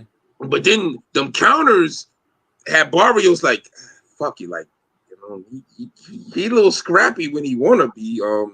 Yeah, he got some heavy hands. Fuck that. And so they both just had that damn Teddy Atlas silent agreement. It just Barrios did a little more, and he just didn't want to risk, them more swelling up. I guess. Shit. Yeah, exactly. Because it was a disappointed a little bit in Barrios because I do like he has more that warrior effort. Like this is more Barrios from 140 where before the Tank fight Barrios. And for me, this was the Barrios that I've always thought that he was. Like, Yeah. It was straight up struggle. And even at least Barrios himself has knowledge of self. He was like, yo, I fought trash. Like, this was a terrible fight. Yeah. Like, bro. Like, that's why we fuck with him because he humble, bro. Like, damn. Yeah. But yeah, even he's like, this wasn't my best fight, and I have to go back. I could do better. And this is a motherfucker that had the most elaborate entrance too, and was coming out there again. And he came out more lumped up than Maidana was. So I'm just like, yeah, that's But he also won, imagine the after party. Like, you won. he didn't win 10-2. I mean, let's be real though. He didn't win 9-3, and he dropped him. So it's not like it wasn't the best performance ever, but I still want to see him versus Stanionis. I still want to see that fight when Bud drops the belts, make that a unification. Something. Yeah, I mean, honestly, Barrios need a money fight. Yeah, Barrios, I think. He needs to probably face someone else before he faces Stanionis or whatever. Before Crawford drops these belts or whatever. I mean, right now, Barrios. Chill, bro, because the way Mario Barrios looking, he might lose again. Let this nigga fight for a title, bro. Chill, like. No, because he's the interim WBC. So when Bud drops that WBC belt, he's gonna be the new champion, like full champion. And Stanionis will too, So it's easy.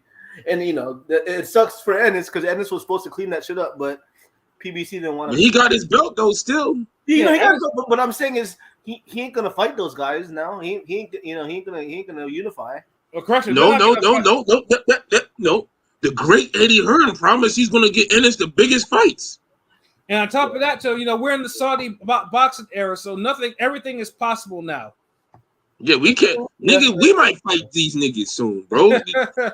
I mean, shit. Let Red Gang go viral or something. Then who knows? Like, man, let's start matching up the boxing podcasts against each other, like 5-on-5. Y'all ain't gonna find 9 motherfuckers like Ring Gang, nigga. Chill, like. And then also Brandon Figueroa and Jesse Magdaleno. Now this fight, if it wasn't for the knockout, I would have said this fight would have been the trash fight, But at least because Magdaleno, first of all, he blew away and he didn't, And then second of all, dude was just. And finally, you can tell Magdaleno has all the skills in the world. He has skills, yes, but he just doesn't have. Like, I don't know. I think he's kind of lost his love for boxing a little bit. You know, He fights like that, like the passion isn't there, but his He's autopilot is so good. on his JoJo Diaz shit, huh? Basically. yeah, he is like JoJo Diaz because now you see like he's a whole former world champion. He has a win over Donaire, a clear win. And I mean, Ray Ford dropped him and hurt him, and it looked bad at first. I was like, okay, come on, Figgy. I mean, I know Figgy. He went back to his smothering. Figgy was looking low key trash. Like he was like he's rusty though. I mean, he ain't fought in a little bit, right? Like, I'm cut a little bit of break for these niggas. Funny thing is because me and LB were criticizing his performance against Maxell. You like this? You like this performance? I did, yeah. You know, I was more impressed with Maxell putting hands on him.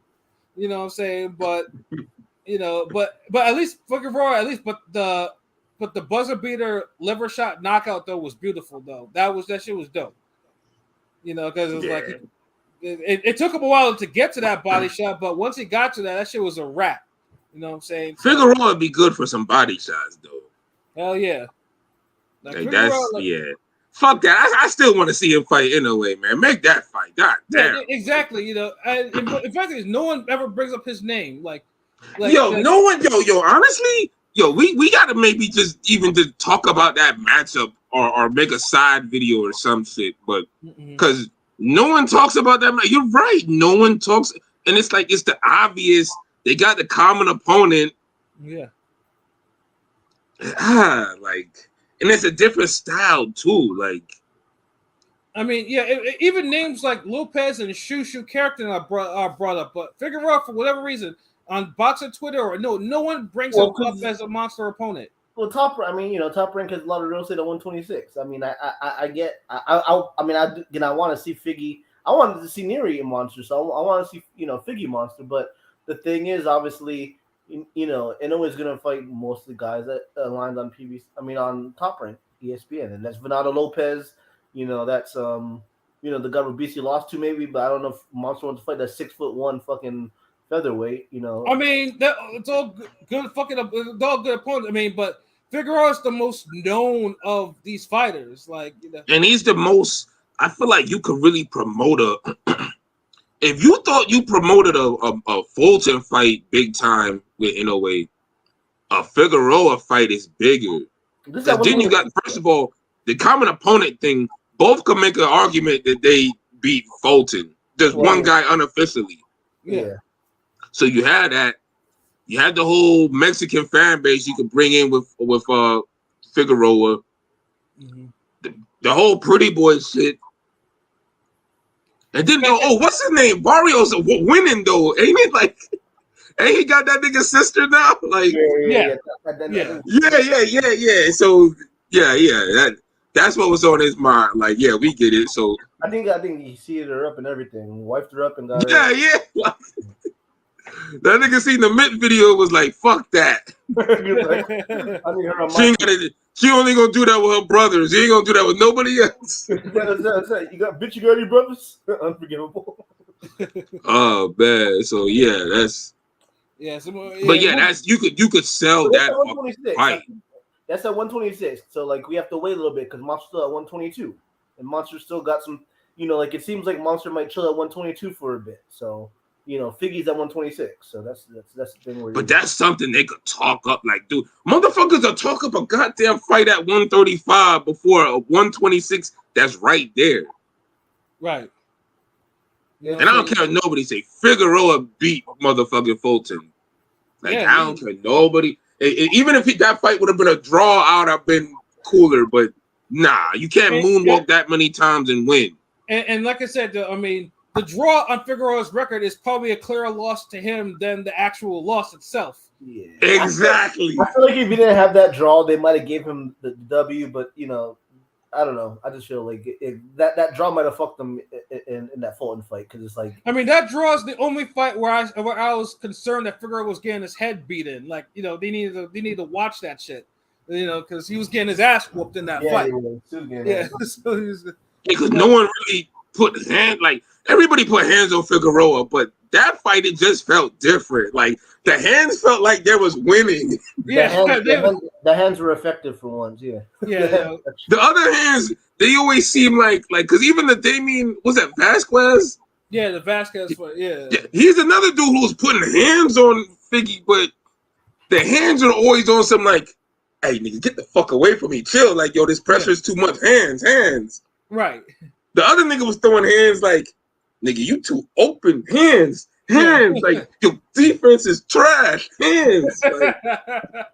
Like fuck your defense, nigga. Hands.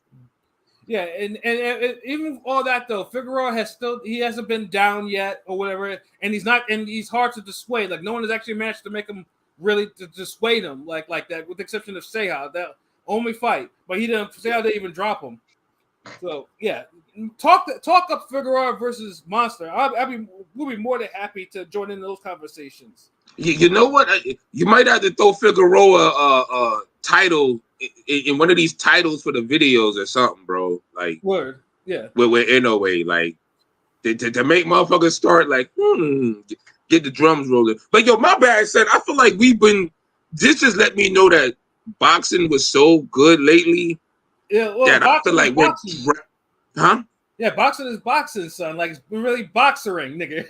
No, it is because that's my point, nigga. Cause God, I feel like boxing is so good right now that I feel like we low key dragging it to get to the Canelo Munguia fight.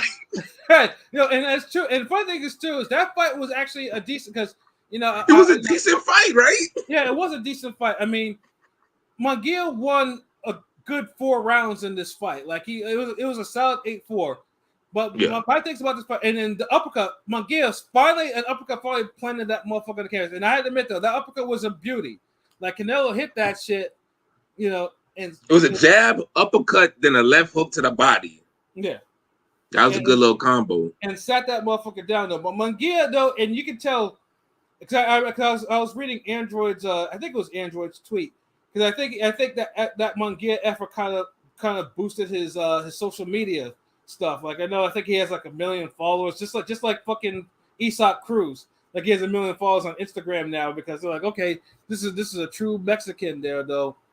But Munguia, even as Munguia's basic, pressure offensive, I mean, it was still enough because it was no frills, straight up and down 6 o'clock type of shit, nigga, and he still was able to get 4 clean rounds on that.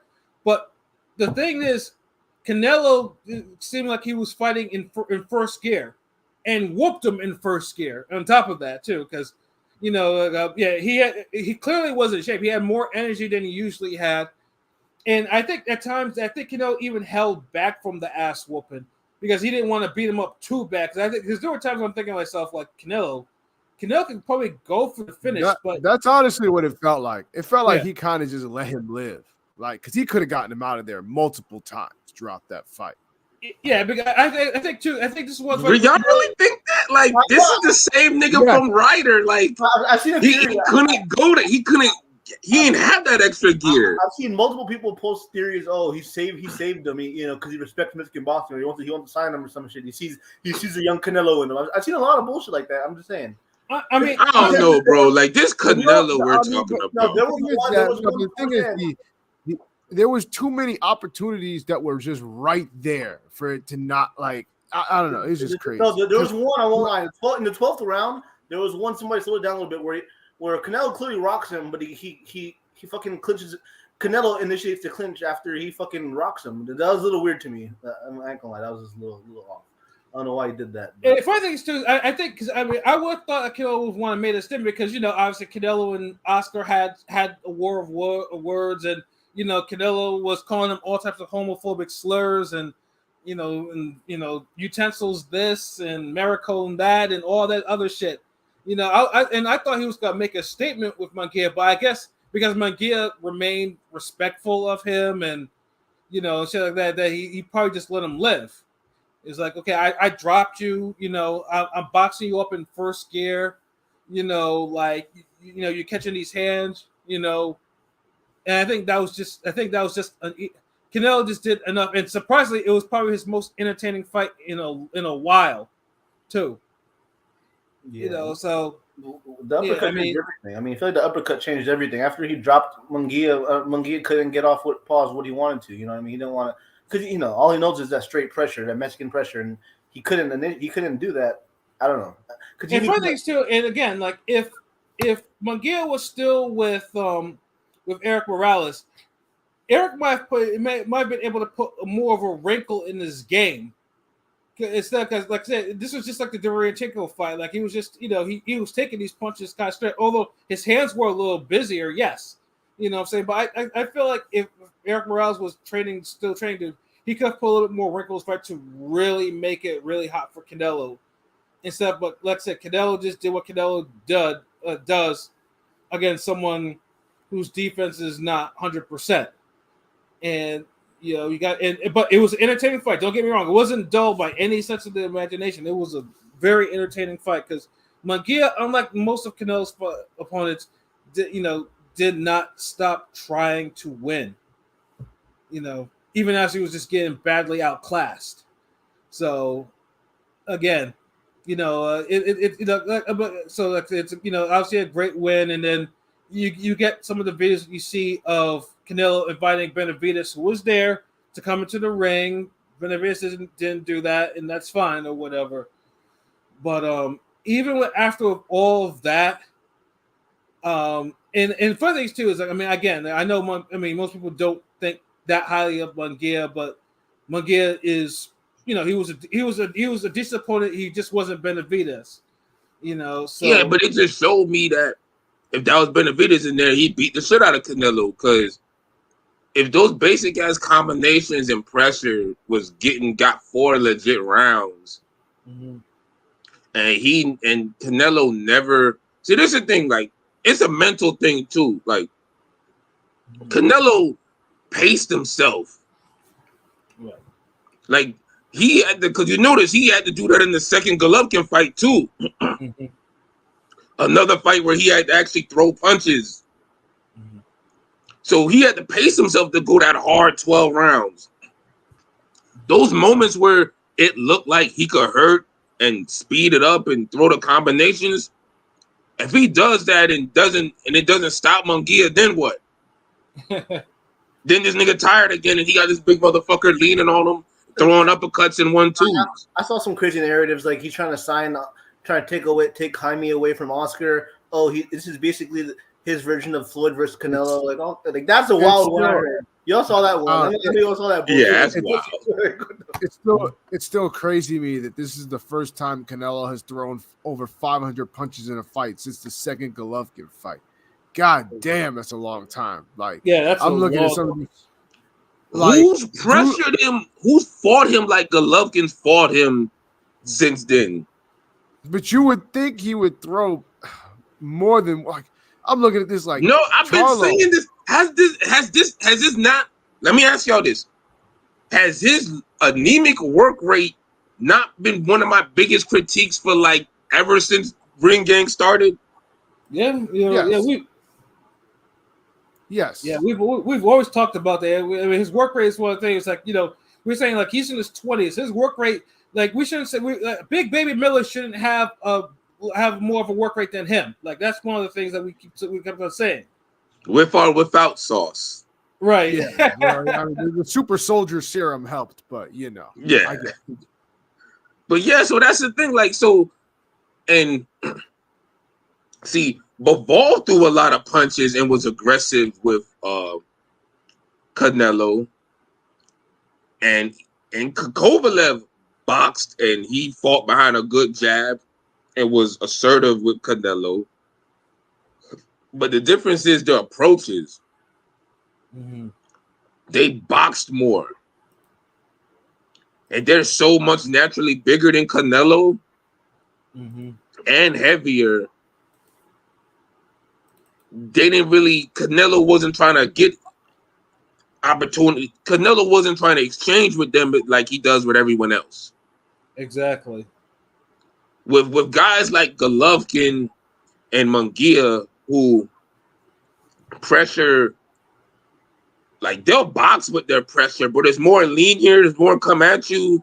Kovalev lateral movement, boxing, Bivol in and out, boxing, dart in and out, little lateral. Golovkin and Munguia is more your everyday Mexican style pressure. Golovkin is a higher level of it, so of course he had more success than Munguia. But if you just had that approach, and I'll be honest, Jamal Charlo has that same approach. Mm-hmm. And the reason why that fight would be harder than Munguia is because Jamal Charlo doesn't make those same basic mistakes that Munguia makes. Mm-hmm. He's a better boxer, but I mean He's not going to lean over the front foot in the first fucking round. Those Jamal, yeah, taking Jamal as a pedigreed fighter is kind of hard. It's all. No. I mean, no. We're glad Munguia got the fight, bro. But I'm just saying the frame of mind. I mean, were y'all impressed with Munguia, or y'all just expected this kind of performance? Like, I know, I'm just wondering. Overall. He was okay.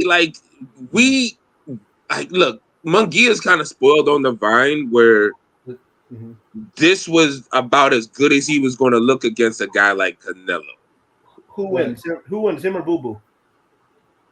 Oh, Andre still beats Munguia. So let's put it this way, because if Munguia was gonna lose his 0, he at least lost it to Canelo. So at least in a way, this is like a safe face of it, because Munguia was getting. I mean, it was only a matter of time before Munguia would have lost his 0 to someone that he probably shouldn't have lost his 0 to. It was getting to that point for him.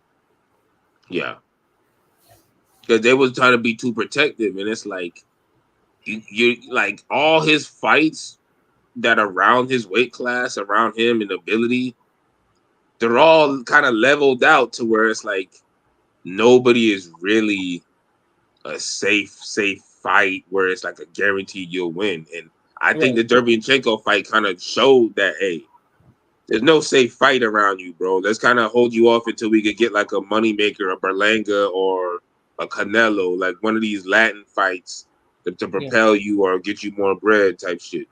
Right, exactly. So in a way, this was a win situation for him, because he still won rounds off Canelo. It wasn't like he got knocked out, sure, but he buzzed Canelo a couple times too. Against the ropes, right? A couple times. Yeah, a couple times. Like he would, and that's another thing where I felt like Canelo was unsure about taking it to second gear, because there'll be times where he would love Munguia, and then Munguia would just explode 1 2 1 2 1 2 1 1 1 1 1 3 1 1 1 1 2 up, and it's like, and Canelo would just have to pick the shots. It would catch Canelo off guard where he couldn't pick the shots, right? And he would a right hand or a hard jab would go through, and that was happening throughout the fight. Word. And like Pilot said, on occasion, a few of those would damn kind of buzz Canelo. Like you see his head. Like I seen one where I was like, God damn, did he hurt this nigga? Like, word. Especially early on in the fight. Yeah, dude, he was naked, dude. Into the uppercut, he was neck and neck with Canelo. I'd say he was maybe up 2-0. He was up. He was up 2-1 before the knockdown. Because the knockdown happened in the 4th round, right, Pat? Was it the 4th? Yeah, it was in the 4th round. That changed the fight. That changed it completely, yeah. But that knockdown could have been prevented, because if that knockdown happened in the gym, bro. That happened in the gym, and I'll say that because that's bad learning, that's bad training. You're fighting Canelo, who has a great uppercut, and you're giving him an opportunity to hit you with his best punch. You Mexican too? Like, don't y'all know who Canelo is over there? Like, how are you, like, it's not like Derevyanchenko running into Jamal Charlo uppercuts, because that's a different type of fight. Like, Derevyanchenko's a low-level guy. Not low-level, but lower level as in base, lower stature. Right. He has to kind of swarm you with footwork and angles. But Munguia, you're this big motherfucker, like 6'2", and you're leaning into a nigga that's like 5'7". Not good look at all.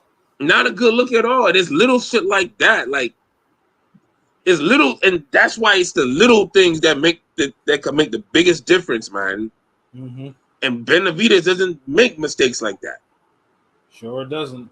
I mean, Benavidez at his worst flaw is he's a little bit of a slow starter. It takes him some rounds to get going. But once he gets going, that reminds me of a certain ginger. Like Canelo a slow starter too. If you're not damn throwing fucking punches on his ass, like that's also true. Look how winded he got in the damn Bivol fight. Yeah, it was but the third round, like, yeah, I go like, the fourth round, Canelo against Bivol was gassed. Yeah, pure gas. It was gonna happen in the 6th round of the Munguia fight if he didn't get that damn knockdown. Thank you, Munguia. Thank you, Freddie Rhodes. Jeez, nigga.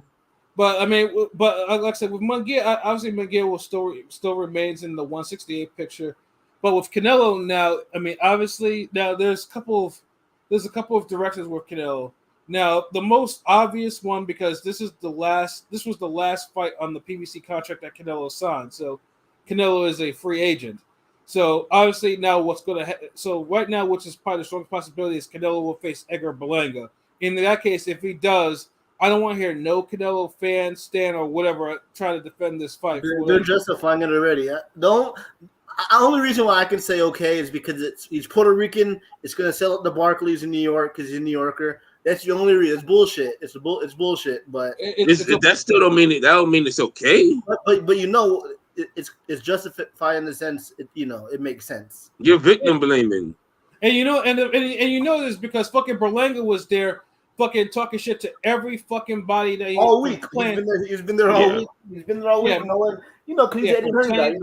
Canelo's going back to Eddie. Canelo's going back to Eddie for his next fight before the Saudi shit that we might touch. Yeah, because Eddie mean easy Eddie Street over there, bro. Like Hearn, like.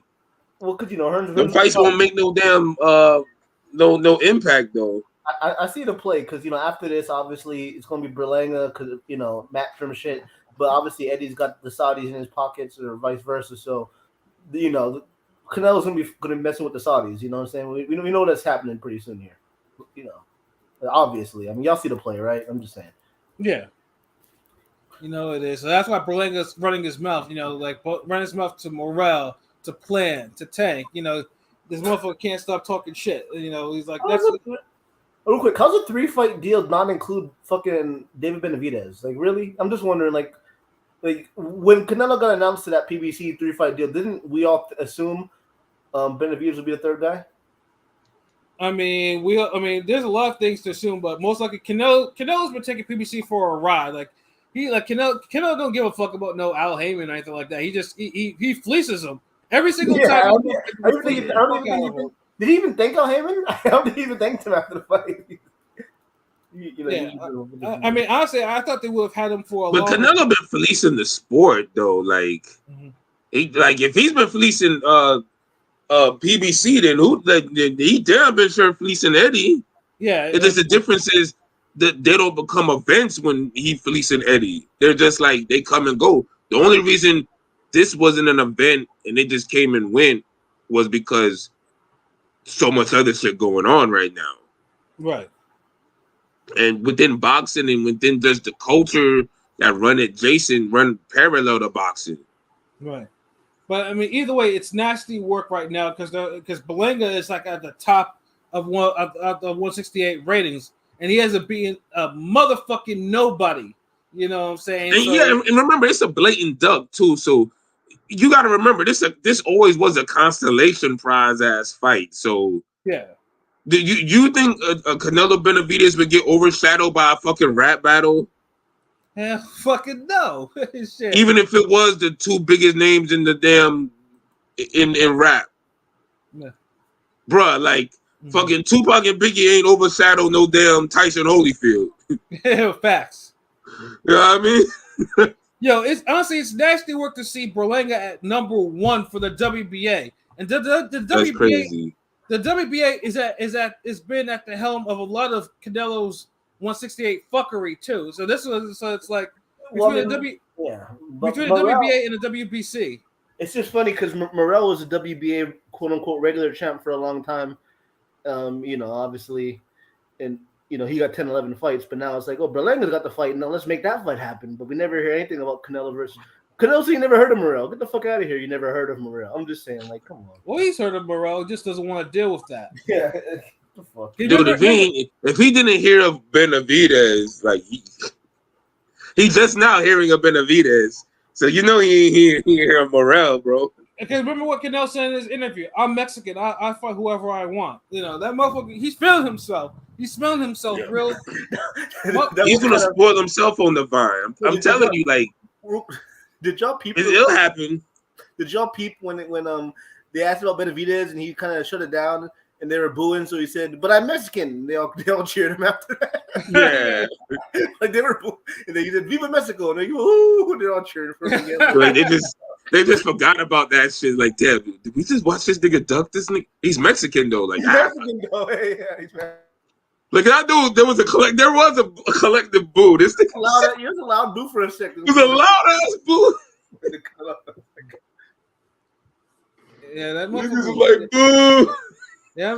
Canelo, that motherfucker was wilding out hard though. But that crowd was like, you know, all he had to say is Mexican. Like, you know, that was it. You know what I'm saying? So, but yeah, like it was an entertaining little offering.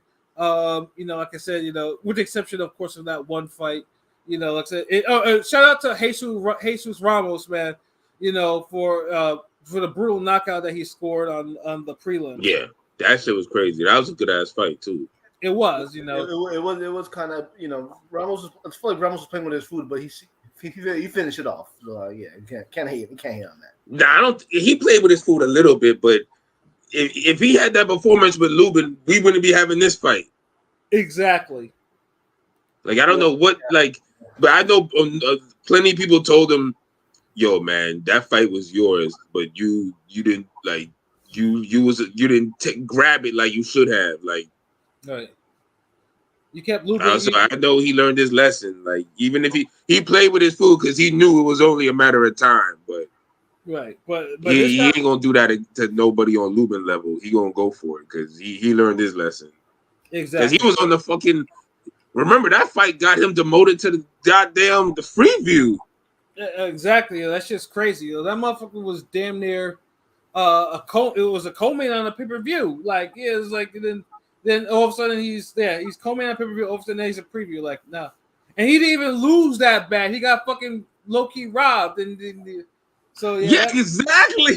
Yeah, but yo, I'd rather that than get dropped because I lost, you know, because I'm Elvis Rodriguez and I lost, you know, a 6-4 type of fight.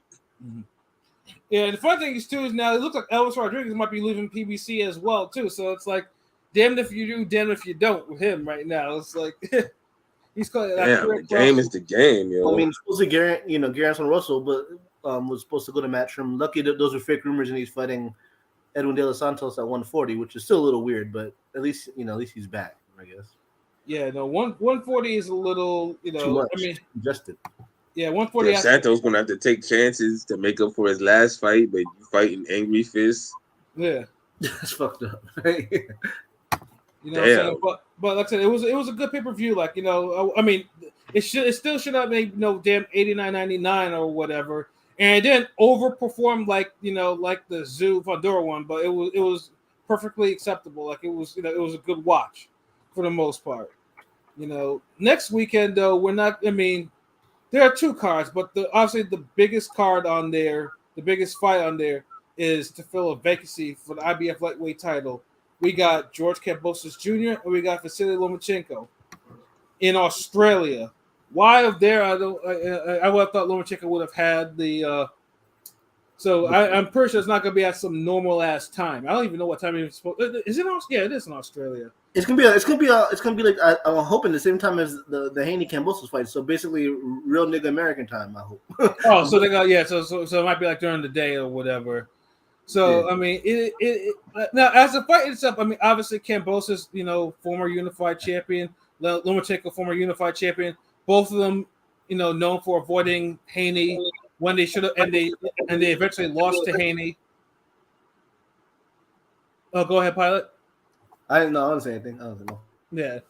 So I mean, like I said, I mean, right now it's like, I mean, Kambosos, from what I see in their videos right now, I mean, Top Rank has actually released shoulder programming too, but this fight has no kind of buzz, like none. but which is crazy considering that the activity that's going in on the lightweight division itself. You know, I mean, because Kambosos got a gift in his last fight. That's also true. And then we seen that same guy fight somebody more dangerous and get the shit beat out of him. That's also true too. So that kind of like, and then Lomachenko fighting for a title, and he kind of lost after Haney, right?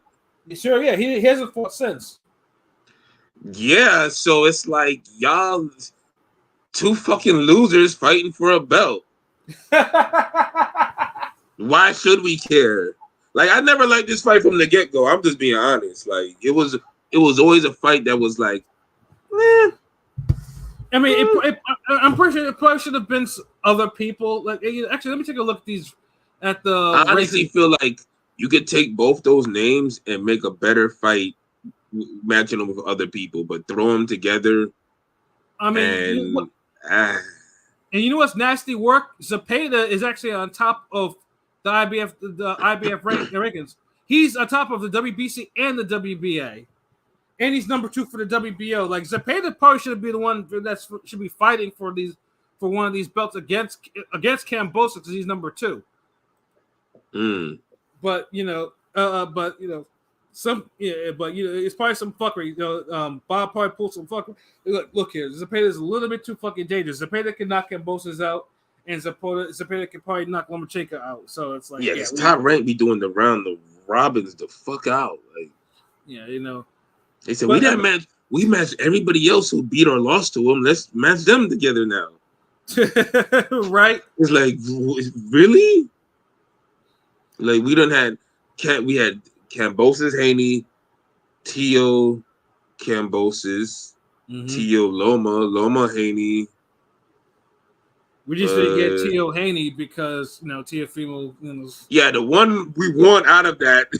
See, the one we want the most we don't get, but the one we want the least we get.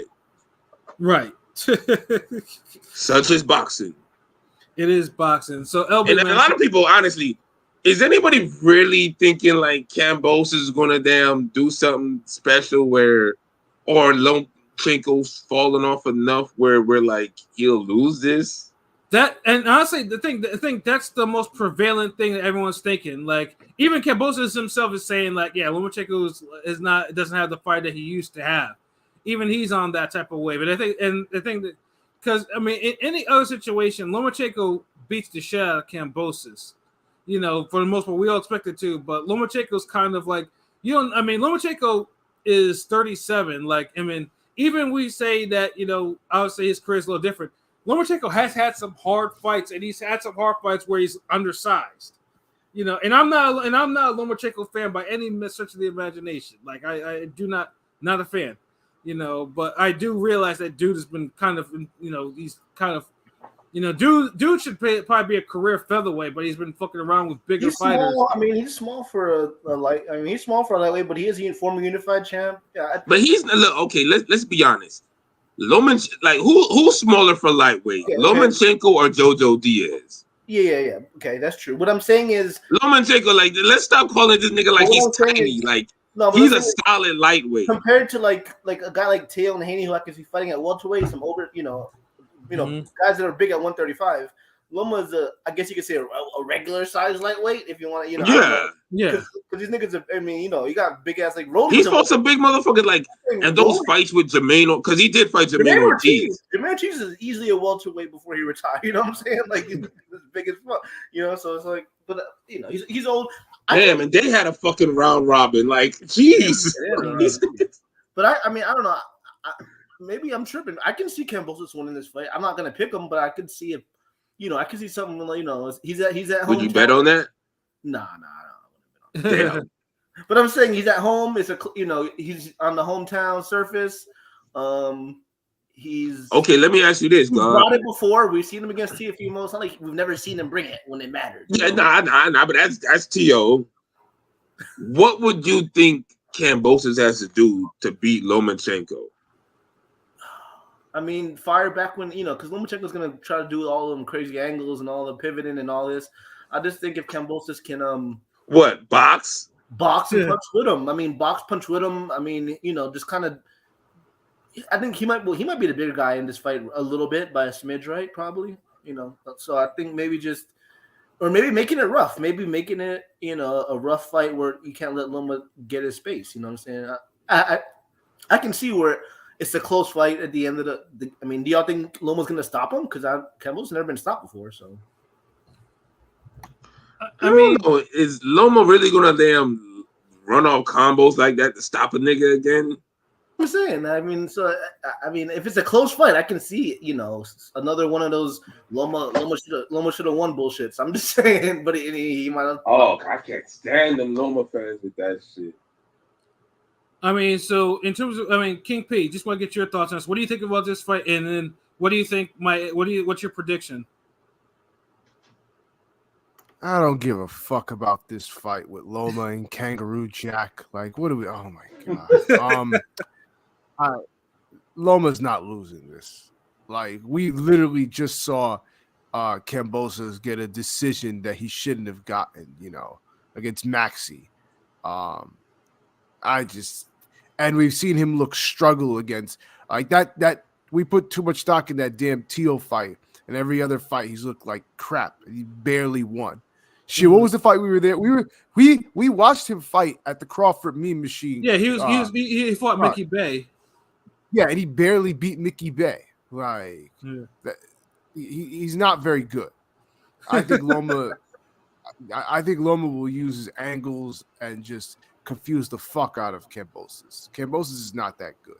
He gonna lose easily. Like I don't see him winning this fight at all.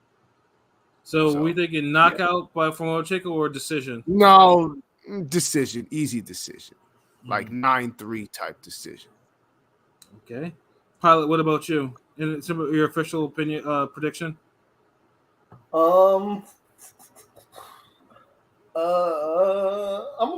gonna pick Kambosos by decision.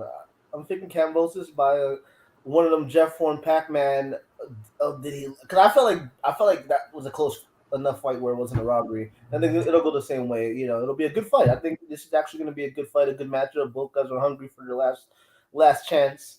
And I think Kambosos might bring him, over. He might over exceed one more time. So I'm picking Kambosos with couple 8-4, 7, 8-4 and 7-5 type thing. So okay. LB, what about you? LB, what about you? Wow. Man, Lomachenko should beat the shit out of this nigga. Honestly, I feel like this could be like a 11th round stoppage. Cause it's like if Loma really starts just running off his combos and the footwork, and he might make this nigga look like the Kome or what's that Nakatani fight, yeah. Nakatani fight, yeah. Yeah, man. Lomachenko 11th round KO. And honestly, I think you might get him out there in 10 too. Like, yeah, this is. Like I said, funny thing is too is like Kambosos is the bigger fighter, but Lomachenko is the bigger puncher. He's more dynamic too, and like explosive, all of that shit. Like I mean, none of us. Canelo had target practice on Munguia. Then Lomachenko got like target practice on infinity mode on Kambosos. Right, because Kambosos hasn't stopped anyone since 2019, so it's like it's been a long time for him. So, and he, I'm not saying he can't hurt Lomachenko, or but it's just the speed, the hand speed, the ring generalship. Like, is he going to be working? Is he going to be working offense enough where he'll make a difference? Right. Is he going to time Lomachenko? Nah, I don't think so. Yeah, because pretty much after that last knockdown, he's had all his wins have been like 3 split decision wins and 1 majority decision win that he should have lost, and then he gets beat up over 2 fights with Haney. So it's like it's been a while since this dude has had what we call a really truly decisive victory of any. He hasn't won a fight since T.O. A real fight, like really. Exactly. I mean, he went split decisions with Selby and Mickey Bay. So like it's those were close. I'm talking about this last fight. He got a gift like a motherfucker. Yeah. So with that being said, let me go let's take a look at some odds for Lomachenko Kambosos for you degenerate gambling niggas out here. So the money line is Lomachenko is a minus 750 favorite. Kambosos is plus 460 underdog. If we do a method of victory, a Lomachenko decision is minus 178. Lomachenko KO is plus 310. A draw is 1500. Kambosos decision is plus 750. And Kambosos KO is a plus 1000. And probably in terms of value for betting too, I mean, obviously for a Lomachenko to win the fight in 10-12, that's a plus 1200. Or if you're doing Lomachenko win a fight in between 7 and 12, that's plus 500. You know, if Lomachenko, if you're picking like 9-10, it's 1300, or 11-12, 1900. So like there's you might find some value in the actual alternative group round betting process. Doing that, but. I mean, I'll say, but if you want to stick to like the status quo, I would say just stick to Lomachenko at 310 for the KO, because Kambosos, and part of the reason why it's that high is Kambosos has not been KO'd before. So yeah. So like I said, though, that like I said, I mean, obviously it's gonna fulfill like the loser is probably gonna have to. I mean, if Lomachenko loses, it's probably the end of the line for him. Can anyone make this fight matter? What's this mean for the winner? What it mean for the loser? I mean, whoever wins going to have to deal with Williams and Payton, or they'll eventually be a loser. Or they might try to do they might try to unify with Navarrete. They might try to try that first, because Navarrete's fighting Baranchyk in a month for the WBO lightweight title. Shakur's up the picture because Shakur supposedly this is the last fight with Top Rank, and he might explore other options. So it's like. Yeah, but it didn't. I mean, Navarrete, if he get past his dude, that's you get like two different ass whoopings, right? So I just don't see Lomachenko and Kambosos doing too much to them dudes. Yeah, I mean, especially Kambosos. Yeah, I mean, if Lomachenko loses, it's probably the end of the line. If Kambosos loses, Kambosos got to start. I mean, I don't think he's going to retire, but. Kambosos is going to have to go back to the end of the line. Like, Brute, he's going to have to really start. Yeah, like, he's getting kicked out the fucking club, nigga. Like, he's down on the corner somewhere. And he's a former unified champion, too. So it's crazy that we're saying that. But, yeah, the stakes are higher for him. Yeah. Lomachenko, if he wins, but he has a hard fight, then, it's only going to get harder from there. So. Yeah. So I mean, but like I said, usually the Australian cards for Top Rank don't necessarily be hitting like that. I mean, Andrew Maloney's on there facing Pedro Guevara, like that should be and Andrew Maloney, like his brother. I mean, Andrew Maloney is coming, is coming back from almost getting killed by Nakatani, like and he had one minor fight in Australia that he won. So I mean, if anything, he'll be in an entertaining scrap. And then we have the women's fight with Nina Hughes and Shonika Sugar Neeks Johnson, which I actually look for because I think Shonika Johnson is fine as fuck. Yeah, you know what I'm saying? And I like watching her fight. She's top 3 low key. She looked good. I ain't gonna lie.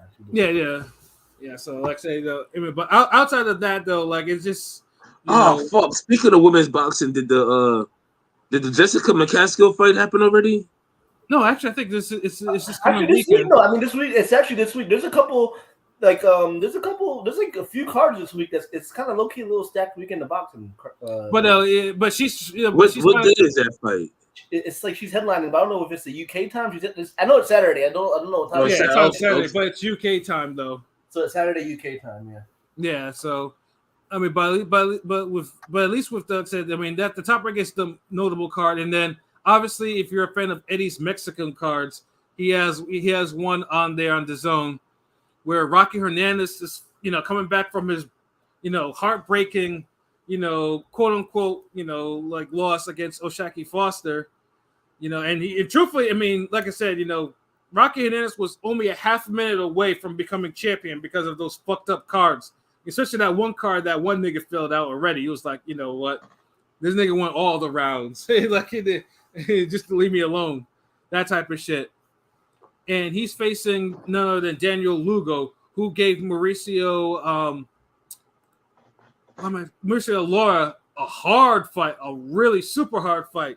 So like Eddie's like, let's put these two niggas together and then let's have them do their thing. So that's a. But like I said though, the Eddie Mexico cards, they're bloody and they usually hit in some fashion. So that's another option outside of that though. But like I said, boxing it continues. Like I said, but like I said, watch one of these fights become a fucking fight of the year candidate because that's how it usually ends up. So, I mean, Kambosos might have one more in him if he does that. Yeah, absolutely. Force a fight of the year, just say fuck it. I'm gonna just keep trading with Lomachenko until something happens. Exactly. So again, both these guys know it's their last chance. But again, I'm trying to be an optimistic boxing fan. I'm hoping every decent matchup. Yeah. Well, like I said, I mean, even if the top rank shit don't hit, like the Mexican Eddie cards usually hit for me, so I like watching them shits. Because them shits are brutal as fuck. So it's like so that at least that'll be that, and then obviously the weekend after that, we got the heavyweight undisputed heavyweight championship as well as the Navarrete fight. So, like I said, boxing is considered to to do its thing, in May. Like I said, it don't stop.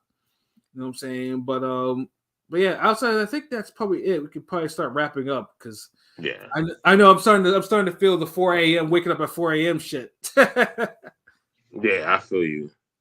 So Pilot Man, your final thoughts? I don't got much. Shout out to everybody. There's Pro Box Wednesday, a couple joints on Saturday, so you'll be fed. So everybody got to eat somehow. To check us out at Ring In Radio, every platform imaginable. They're not like us. That's all I got. Yeah, the Pro Box, isn't it the Robbie Davies and Lipinets fight? And they got the Mongolian mole on there. I'm gonna butcher his name, but I'm sorry. Are you okay? They got that guy on there. Yeah, like I said, Pro Box continues to hit though, because that Robbie Davis and Lipinets fight is a good fucking fight. Like they're gonna throw some hands. And they got a belt coming. Lamont Roach is fighting championship on that shit. They haven't Well, it's not. He's not fighting this week, but I get what you're saying. I know, but I'm saying Pro Box is kind of making this. Yeah, I mean they got Lamont Roach fighting a belt in DC. Like I almost low key want to go to that fight too, just to go to DC though. But the Pro Box continues to do its thing. So. That's what it is, yo. Pete, you got any final thoughts? I ain't got much to say. Good weekend of boxing. 2 days, really. A morning. Thankfully, I got up just in time to watch all of the smoke for the main event. So, word. You know what I'm saying? I was fed well. Pause. But shout out to boxing. Shout out to Ring Gang.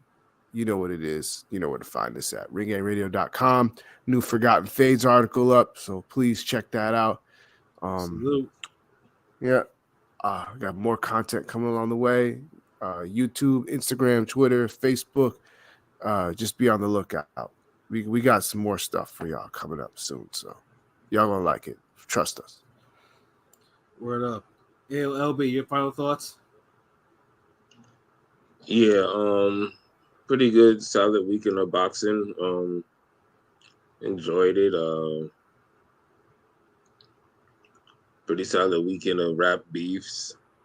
That was entertaining. A lot of fuckery going on, just little side beefs, the Twitter wars and all that shit going on, and this craziness. But this Ring Game remains in here through all the chaos.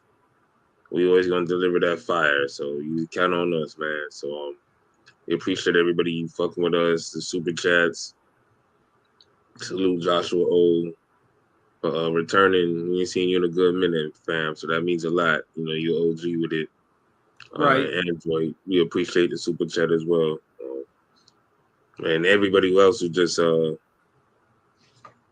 tuned in and Texaco, appreciate the questions.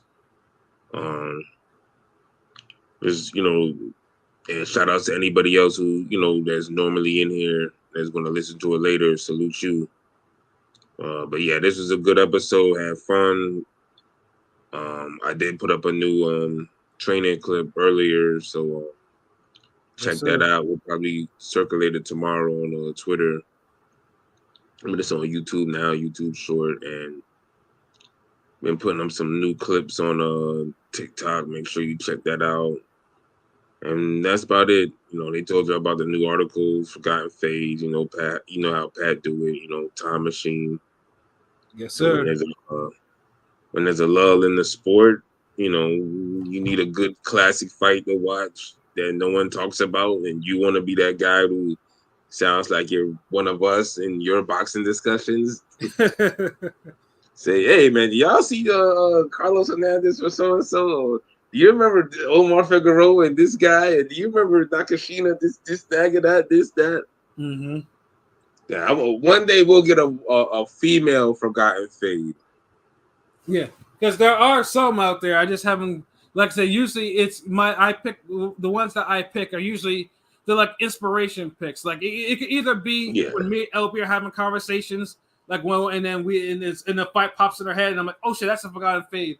Or I'd be watching something like, oh shit, yeah, I need to do. Or if I'm watching like a fight in the division, I'm like, you know what? Let me go pick a fight in this video. Like, there's like many ways. Like I do jot down all the fights that I think about in various places. So like this, like that's probably one of the most organic things on Ring Game. Yeah, absolutely. Like that's just so organic that the concept got stolen briefly.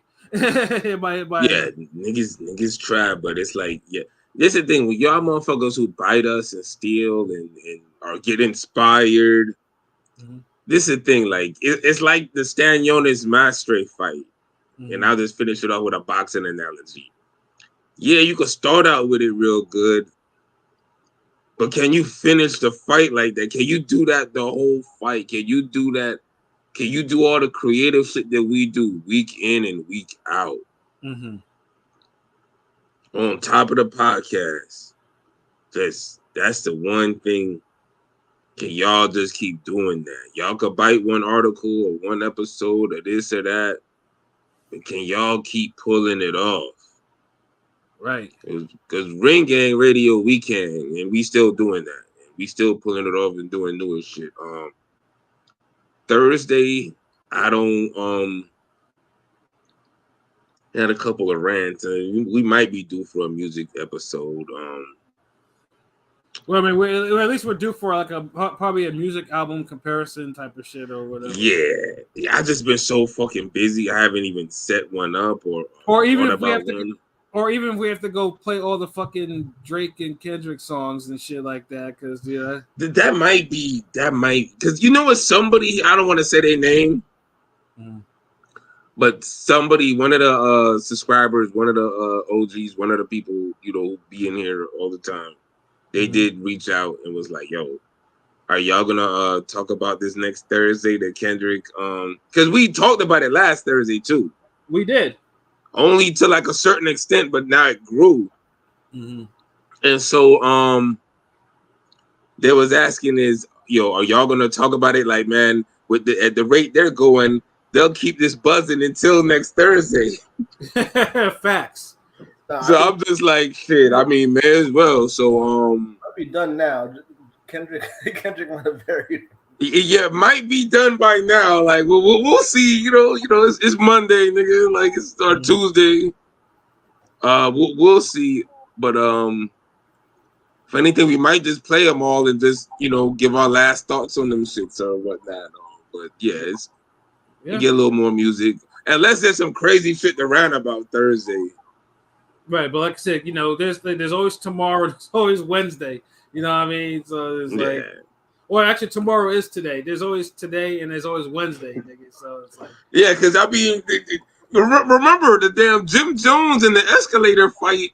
Yeah, happened during the most boring part of the Canelo broadcast. Sure did. When I seen that shit, I was like, "Oh, don't wait, what? Fuck, what? Mario Barrios who?" But so yeah. So just you never know, bro. Like. There's so much shit overshadowed Canelo fights. I promise you. Mm-hmm. I don't think there's been one superstar who's had his career, who's had so many events or fights overshadowed by other shit. Like, it's amazing. Like, but yeah, I ain't got nothing else to say. Just make sure you keep fucking with us. We be here Thursday, nigga. What it do? RingGameRadio.com. But yeah, you know, say I don't got too much to say. Like I said, the article Forgotten Fate. Like I said, man, you know, like I'm a true boxer head. So like I said, you can imitate, like you can steal, but it's hard to imitate my Forgotten Fates concept because it's like it's a labor of love. You know what I'm saying? But it's also one of my creative like endeavors within ring and doing. You got to watch a certain level amount of boxing to do that too. Like, these niggas don't watch enough fights, bro. Yeah, they might watch more fights going forward now, but they don't have a database up here for all the shit before that.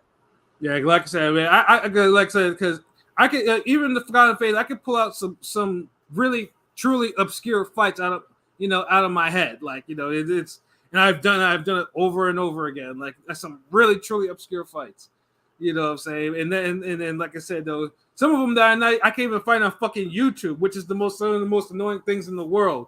And I have to, Jesse James Leha being robbed against Juan Lescano. Yeah.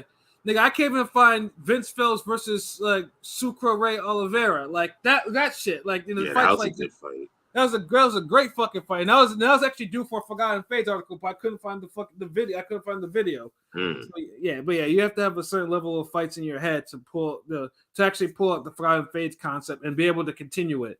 Like if I had more hours in the fucking day, I could write articles all day fucking long about these things. You know what I'm saying? But in time, something, fortunes can always change. You dig? But Rob D. Kendrick cooked and put on for the West. Like, damn, my finger fucked up. I can't even West. With the right hand, I can, nigga. All the fucking boxing I'm doing, like, jeez, like. But shout out to the whole crew and everything like that. Just shout out to boxing. Boxing is hot right now. Shout out to the boxing this morning and this past weekend and what we're getting for the remaining of this month into June and July and all that. It's great when boxing is hot. There's nothing better, man. So yeah, and just like there's nothing better when we have that content. Shout out to all the people again. When we put out monster content like that shit, that shit always gets those views, man. Like people shout out to all the people that fuck with us for our monsters views and our in the shit that we say about them and his fights, man. Like I said, but yeah, we got other John Blake shit. We got the training clips. We got other shit. You know what I'm saying? We dropped a whole bunch of knowledge and shit. We got the rants. So yeah, man. I know you see that dollar bill button. You got to click that. You know what I'm saying? We got the PayPal. We got super chats now, super stickers, all that. So definitely, obviously the ones that have supported us. Thank you for continued support, continue listening. Like we truly appreciate it. We always do, and we just strive to just bring you some more of that content that you want and need that can't be duplicated, because Ring Gang is forever. You know what I'm saying? Ring Gang is the future. You can never forget. Can never forget that. You know what I'm saying? But yeah, let's get out of here. So yeah, for myself, Pat Scorpio doing representative for LB Shuttleworth, the God, the GOAT artist, for King People Dagapy, and for Conscious Pilot. This has been another wonderful episode of Real Talk. Where as always, shit's real. We talk about it. So until next time, peace.